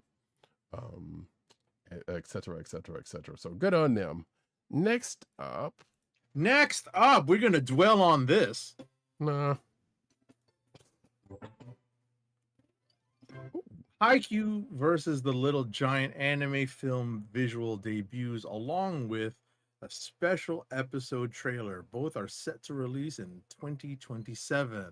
So a double whammy of news made its way online for the Haikyuu Day festivities, including a new visual for the Haikyuu versus the Little Giant, Haikyuu versus Chisana Kyojin anime film. There's also an update on the special episode Haikyuu Where Monsters Go, which is on display in a new action trailer and visual. First up, there is a new visual for the Haikyuu versus the Little Giant anime film that features Hinata and Hoshiyumi facing off against each other. The movie opens in 2027, which is also when we can expect the Haikyuu Where Monsters Go special episode, which released a short trailer that centers on Bokuto facing off against one of the opponents, one of Fukurodani's opponents in the national tournament. All right, moving right along. Agent 70 brought it up before the show and told me that's the only reason why that news is even made it into the thing this week. We're being totally honest, because I haven't really been keeping up with the anime stuff like that.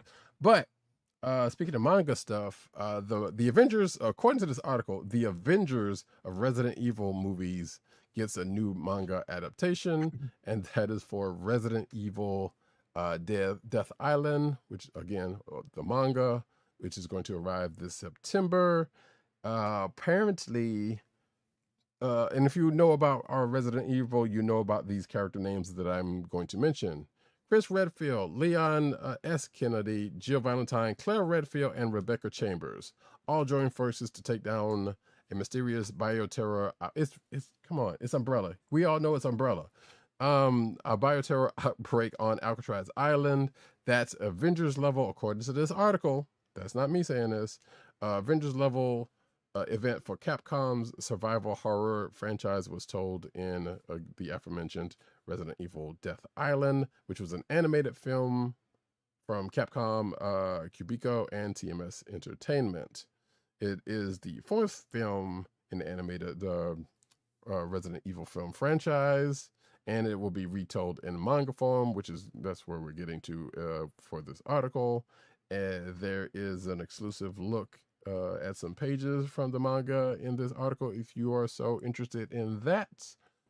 And again, it will be, let's see, the localized. Oh, the manga previously ran in serialized form in Kadokawa's Comic Cube platform. The localized version will be released in the West on September 29th. And it's 224 pages. Black and white manga collection will cost $12.99. There you go for all you RE fans. Next up. Dynamite Entertainment will publish The X-Files comics starting this winter, and they're bringing back Joe Harris, who wrote the previous series for IDW Publishing, as the writer.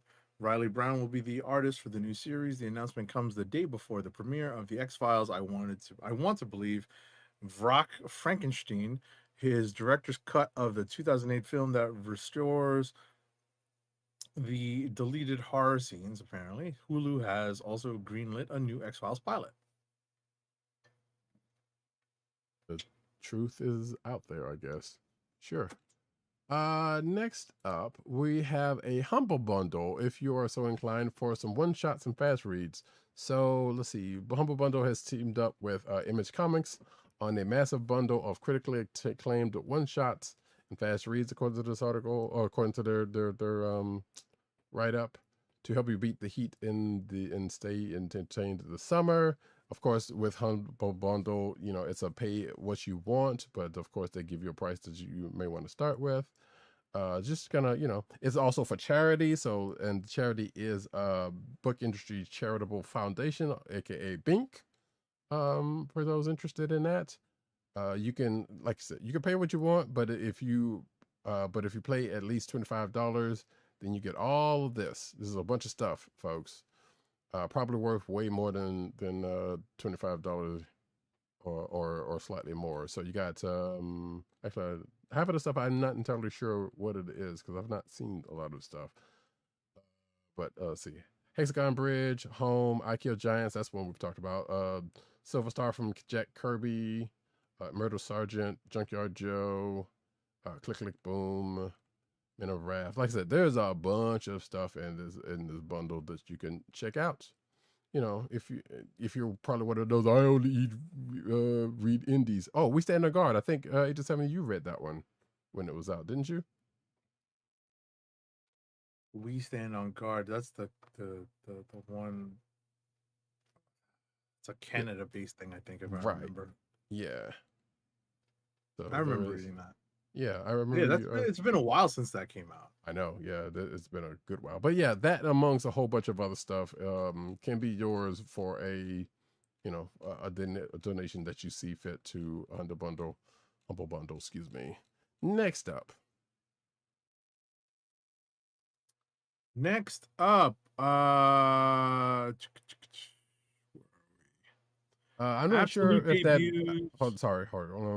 I'm not sure if that book has anything to do with the Ryan Coogler's X-Files. I think that's just a separate comic in the old canon or the early version of the canon of X-Files. So yeah.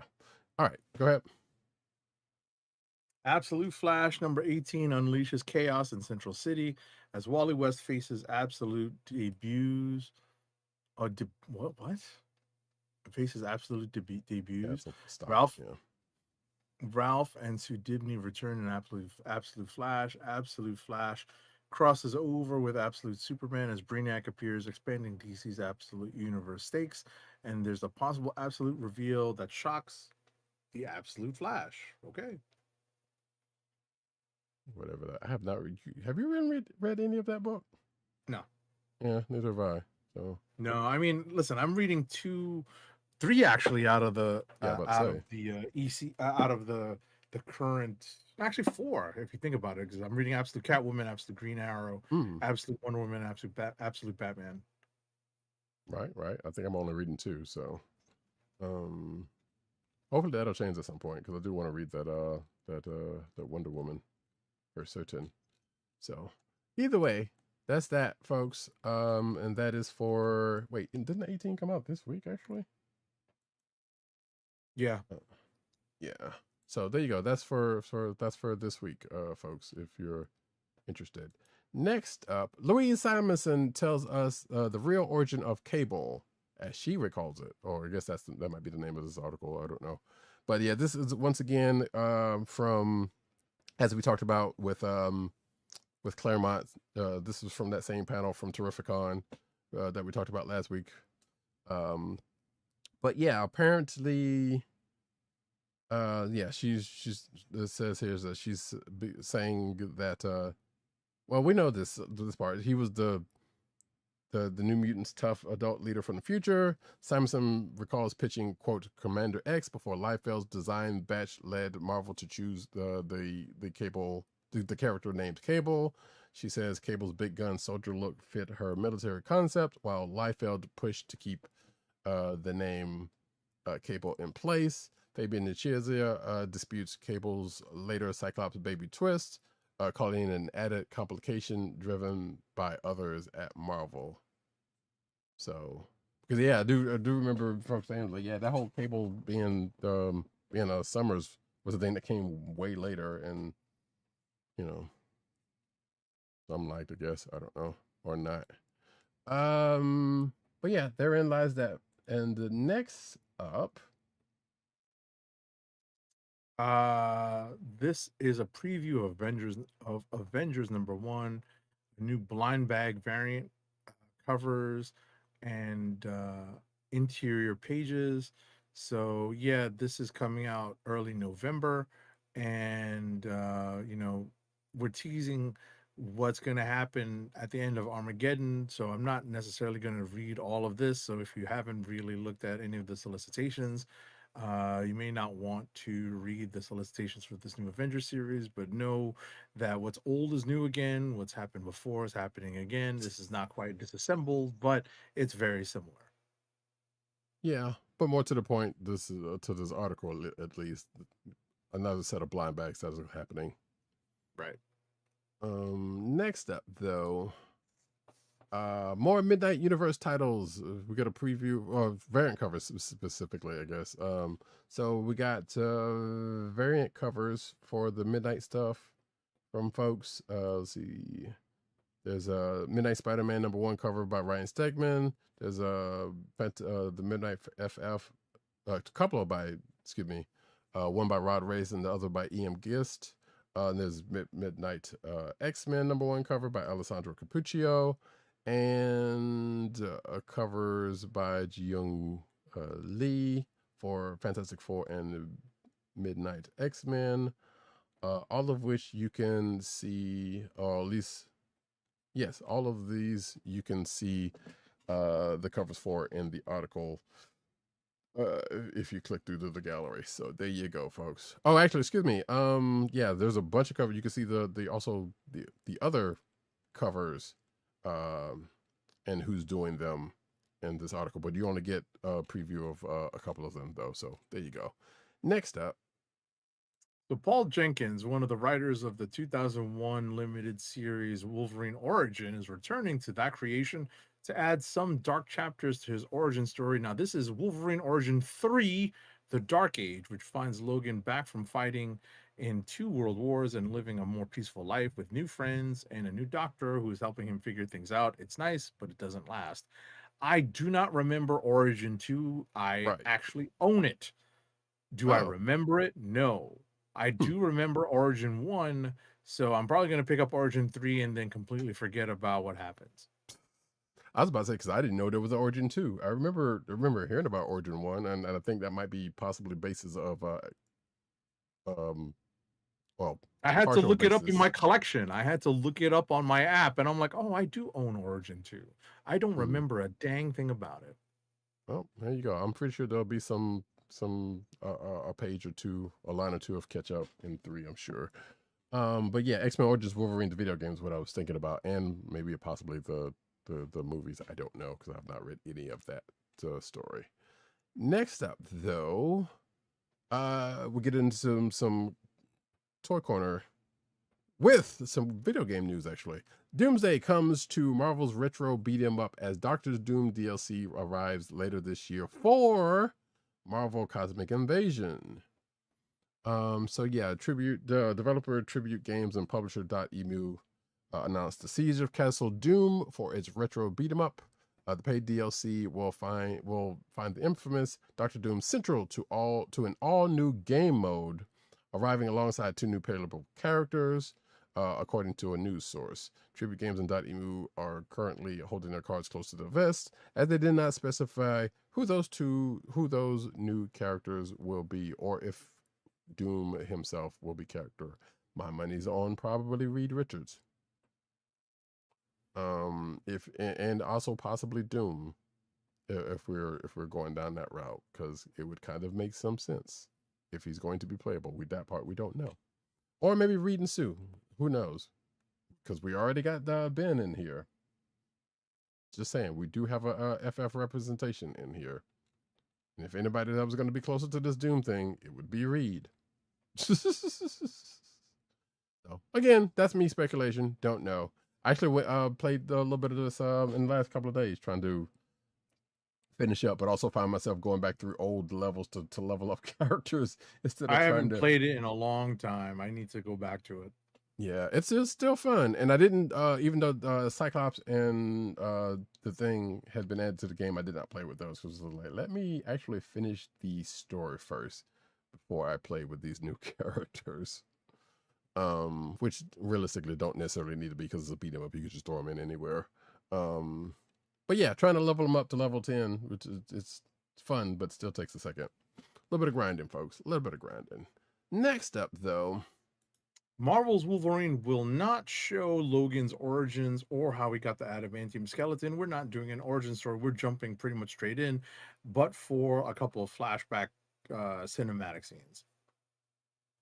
honestly, yay. Because at this point, do we actually really? I mean, yes, there are probably some people who don't actually know, but go play X-Men Origin Wolverine. Go watch the movie, even if you do that. Come on, I'm sure his. Just read the comics, leave all that movie shit alone. I mean, yeah, or that too. But you don't. I'm not going to be that much of a stickler on that or about. I that. will. Like I know the you heck will, with but all it's those fine. movies. You know, but it's. I stand by what I said. Like I said, because and realistically, like I said, this supposedly is nothing. It would probably be a waste of time to do that because it's been done in other places. But also, this is supposed to be a brand new story in its own universe type situation. If they're going with the rest of the other Marvel games, so his origin probably really doesn't matter in this case. Again, you at this point you should probably already know. At the very least, some things about his origin. If you don't, unless you're coming as brand new and you're really young or something, I don't know. That could be there was a case of that. Regardless, good. I'm glad the restraint. And I'm sure whatever flashbacks scenes they'll have in there will hopefully have enough to cover that. Next up, though, Hallmark's new X-Men 97 keepsake ornament plays the iconic theme song. So that's neat. See, the Marvel Studios X-Men 97, the Blackboard ornament with sound, which I can't believe that's the whole name, but should, can now be purchased from Hallmark.com. It comes with the familiar Blackbird jet, sometimes called the X-Jet according to this article, but I guess there's some truth to that. It includes a button that plays the X-Men 97 theme song when pressed. Yes. So if you're watching the video version, you can see said ornament, and it's not necessarily in relation to other things, but there's there's a jet, there's the box. I assume that's probably eventually by Christmas time, that's probably going to be in your local Walmart or someplace. I'm going to assume. It even has a little X-Men logo underneath it, which that's kind of cute, I guess. Wait, does it have a price? Don't see a price. Nope, I do not see a price. Oh, yes, I do. $33.99, which that's a little bit pricey, but it's with sound, so you gotta, it is what it is for that. You that's neat. Next up. During an August 14th panel at D23, Ravensburger officially announced the digital version of the hit Disney Lorcana trading card game. Players can currently register on the official Disney Lorcana website for updates on the upcoming digital version for both desktop and mobile. Disney Lorcana from Ravensburger premiered in 2023 with the release of its very first set, the first chapter, which introduced gamers to a whole new world replete with fantastical versions of their favorite Disney characters. Since then, a whopping 13 expansion sets draining your bank account have been released for Disney Lorcana, the latest of which, Attack of the Vine, marked the debuts of numerous fan favorite characters from Pixar titles like Monsters Inc. and Turning Red. First of all, about goddamn time. Second of all, the funny part about this whole thing is they had an app that teaches you how to play. So technically, they had a digital version already out there that they could have just gone and expanded on and done. But now all of a sudden they want to wait and do this, and I'm pretty sure, and I will probably play it, and some people in fact will play it. And yeah, they did absolutely put a lot of expansions on there. Did I buy a whole bunch of them? No, but yeah, that's the thing. I don't know if we have a time date or time for this release, but just know that that is the thing that's coming. Next up, Disney, going back to the Kingdom Hearts thing, apparently says that Kingdom Hearts is now a $1 billion franchise after putting it off so long. So in an investor-focused article on Walt Disney Company website, the entertainment giants revealed an achievement that caught the article's writer off guard. Kingdom Hearts, the mesmerizingly strange Final Fantasy Disney crossover, as I said earlier, series numbers amongst the company's $1 billion franchises. They have re-released that thing a few different times, so I'm not surprised by that. And again, people go stupid for those games. But the article, How Games Are Helping Shape Disney's Next Chapter, looks to be a combination victory lap game plan meant to be read by the market-minded individual. It's shareholder chic, according to this article, touting the company's numerous sales-related achievements in the gaming space, such as an increasingly close relationship with Epic Games and the Fortnite creative platform, or Marvel Rivals' success among Gen Z. Also, the Kingdom Hearts thing, according to this article. And it goes on from there. It brings up Marvel Strike Force and more Kingdom Hearts stuff. So yeah, that's the thing. And again, if you've been around the gaming space enough and know about that franchise, not totally surprising. I guess they just caught on to it, and that's probably going to be trouble going forward.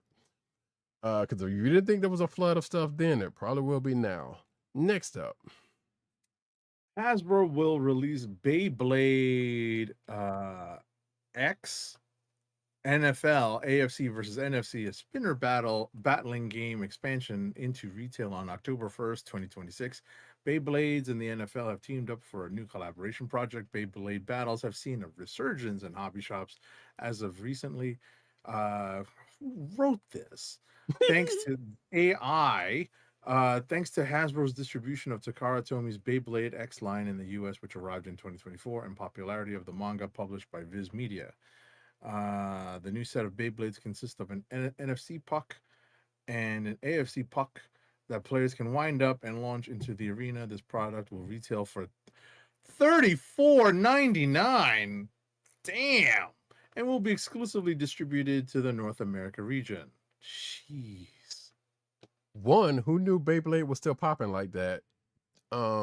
Two, I don't think they use AI because I think, as far as I know, this site's known. Well, not known, but I feel like they have touted for not. But also, this probably just they didn't. Bad editing. Yes, basically. Or but no also, yeah, that's kind of crazy for an NFL licensed Beyblade, which is, you would think the two would be very much opposed, but also funny. So, but $34.95, if you're getting, I presuming what you're getting into the thing, or assuming what you're doing in the thing, sure, I guess that's something. If somebody's still out there collecting Beyblades, they're good on you, I guess. NECA's new Ben Cooper costume kids bring Transformers, G.I. Joe, and Mask into the Halloween lineup. If you're watching the video version, you Oh can my see god. this nightmarish versions of Sergeant Slaughter and G.I. Joe Grunt, not the Grunt, but a Grunt. Oh my god. On the screen. Let's see. There's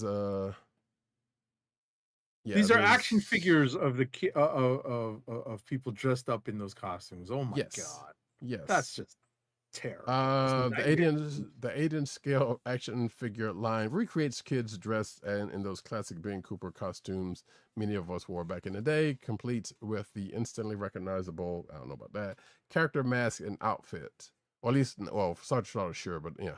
But like I said, the new wave brings some seriously cool, according to this article, Hasbro characters into the Ben Cooper costume kids lineup, such as Optimus Prime and Megatron from Transformers, Sergeant Slaughter and Grunt. So I guess it is the Grunt, and Matt Tracker from Mask. Yada yada da. Apparently, this is series 15 of this collection. I had never heard of this ever. But that's some funny mess, and you can click through to, I guess, to order them if you so choose.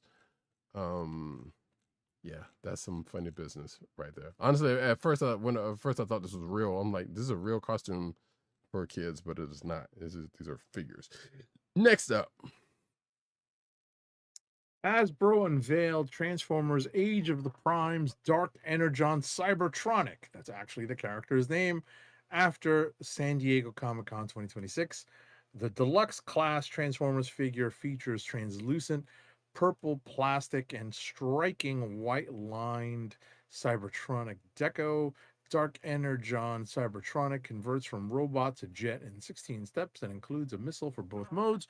The Transformers Walmart Boo exclusive splits into 6 armor pieces for Dark Energon Megatron and costs $27.99.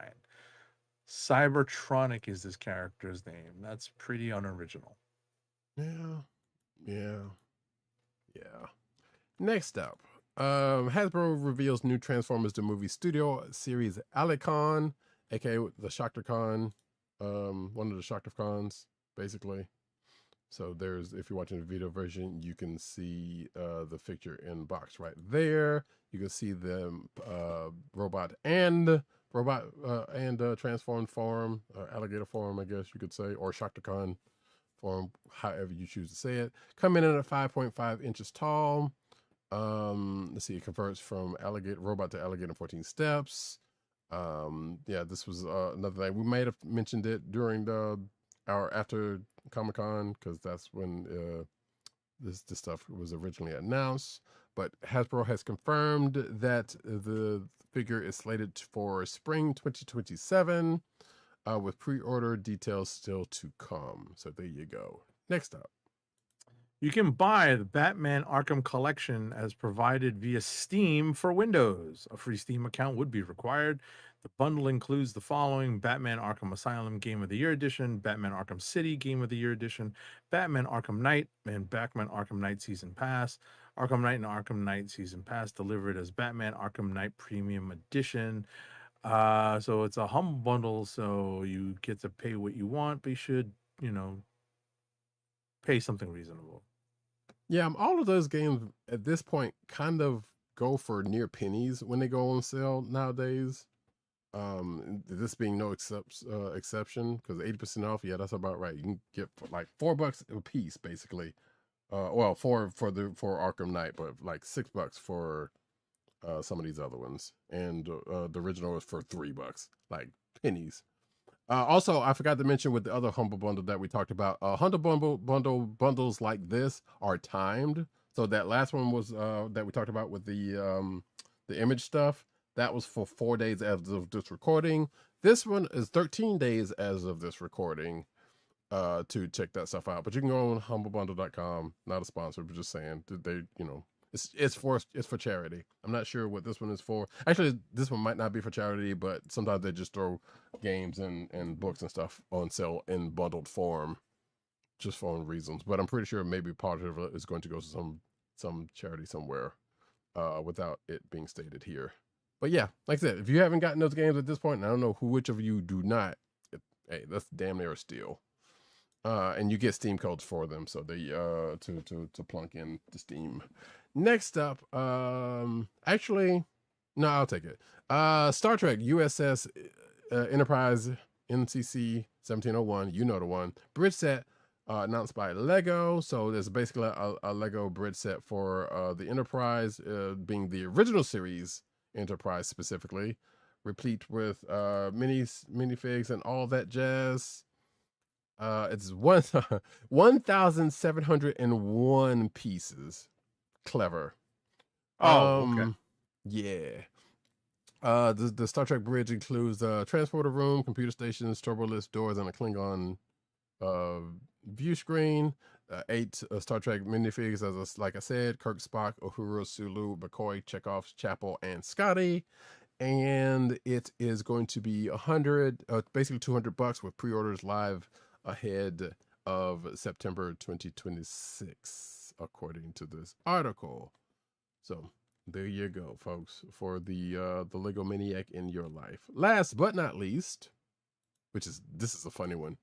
That's why I had to put it in here. Gracious. Don't skip your chance to compete in the Uno Championship Series with a $50,000 grand finale prize. This year, toy company Mattel is announcing the Uno World Championship Series, which will take the fast-paced card game to the world stage with a 50 grand prize. You can take a shot at the tournament, and it's as easy as joining in via the Uno mobile app. There are in-person qualifiers to be held across the country in Orlando, October 3rd, Chicago, October 10th, and Los Angeles, October 17th. Not New York. Screw you, Uno.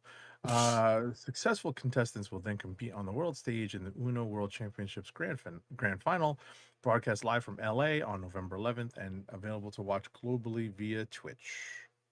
I was gonna say y'all fight too much over there for there to be an Uno tournament, but also it's in Chicago, so that's not. So what I was gonna say was going to be less of a thing. But I can imagine Uno is known for starting, for starting fights amongst family and friends because people can't decide on what rules and blase. So I can only imagine when you have a competition for this game. I never really played Uno as a kid. I remember some of the basics, but I don't remember any of like kind of the fancier rules that I had to Google just now. So right. It's not, yeah. I mean, like I said, sometimes people have house rules for certain things, but outside of that, standardly the game was going to go. Like I said, it depends on how you choose to deal with like skips and draw fours, or whether you're going to stack them or keep running, that kind of situations.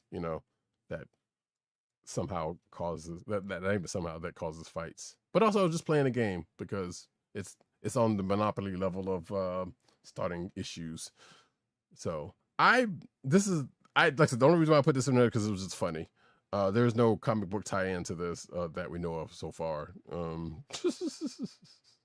But that is a thing. If that's worth it to you, hey, go for it and go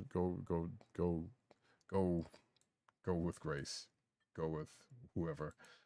Before we get into the last ad read, though, really quick, I am going to. That's you. That's not me. A little quick show and tell, unless you got something. Because I know time is very much flying, so I'll keep this brief.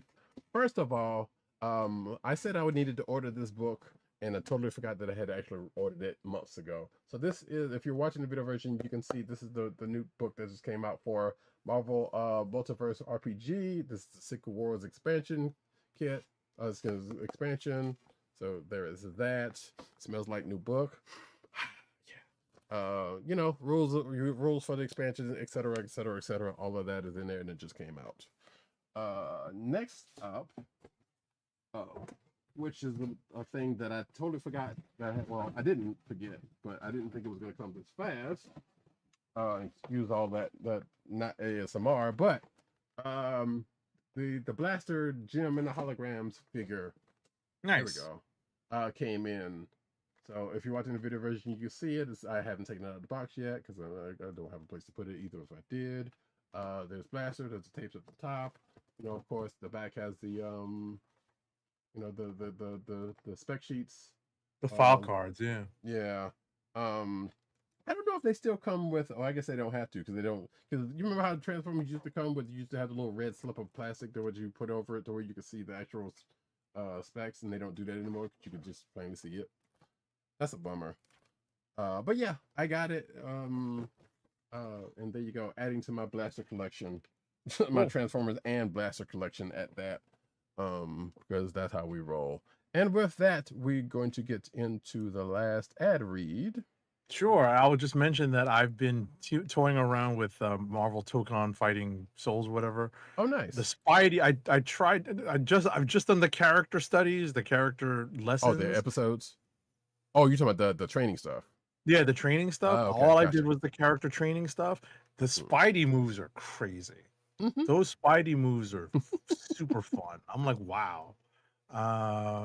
Anyway. Wait, so Spidey's pretty much the only one, or you hadn't really messed with? No, I've tried like say 3/4. I didn't make my way through all of the bottom like scroll of the roster, but I definitely have tried a bunch. Obviously, I do Cap, just to see. That was the one I was most easily adaptable to, but I definitely tried as many as I could in the one sitting, and I'm gonna do that again and then try to play the actual game going forward. So real quick, I was gonna ask you because I know the last time you played such a game was MVC 2? If I'm not mistaken. The last time you played a similar game such as that? Like the last time you played Marvel vs. Capcom. Oh wait, no, you did play 3 because you bought that Ultimate, right? Yeah, I got that. I mean, listen, at the end of the day, I really haven't done too much Marvel vs. Capcom, so this was a different style anyway. Yeah, you sure. know?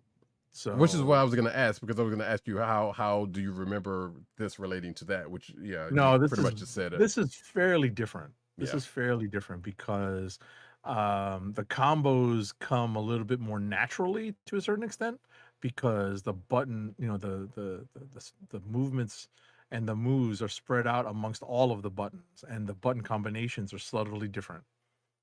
Yeah, the devs behind that are pretty good about stuff like that. So that's okay. That's interesting. I would look forward to hearing more about what you how you're Yeah, but the movement for Spidey was, I thought was done really well. I mean, I remember being very impressed by Spidey's movement in the original Marvel vs. Capcom, but this is this is amazing. And I think the part that I was very much impressed by was the parry, using Spidey sense to parry. I was like, wow.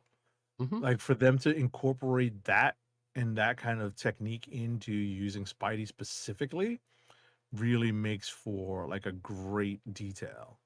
Oh yeah, they put a lot of thought into stuff. So I gotta dig in more to it myself. I want to start doing the episodes, but so when I have some time. So we'll see how that works out this weekend. But yeah, last ad read, if you will.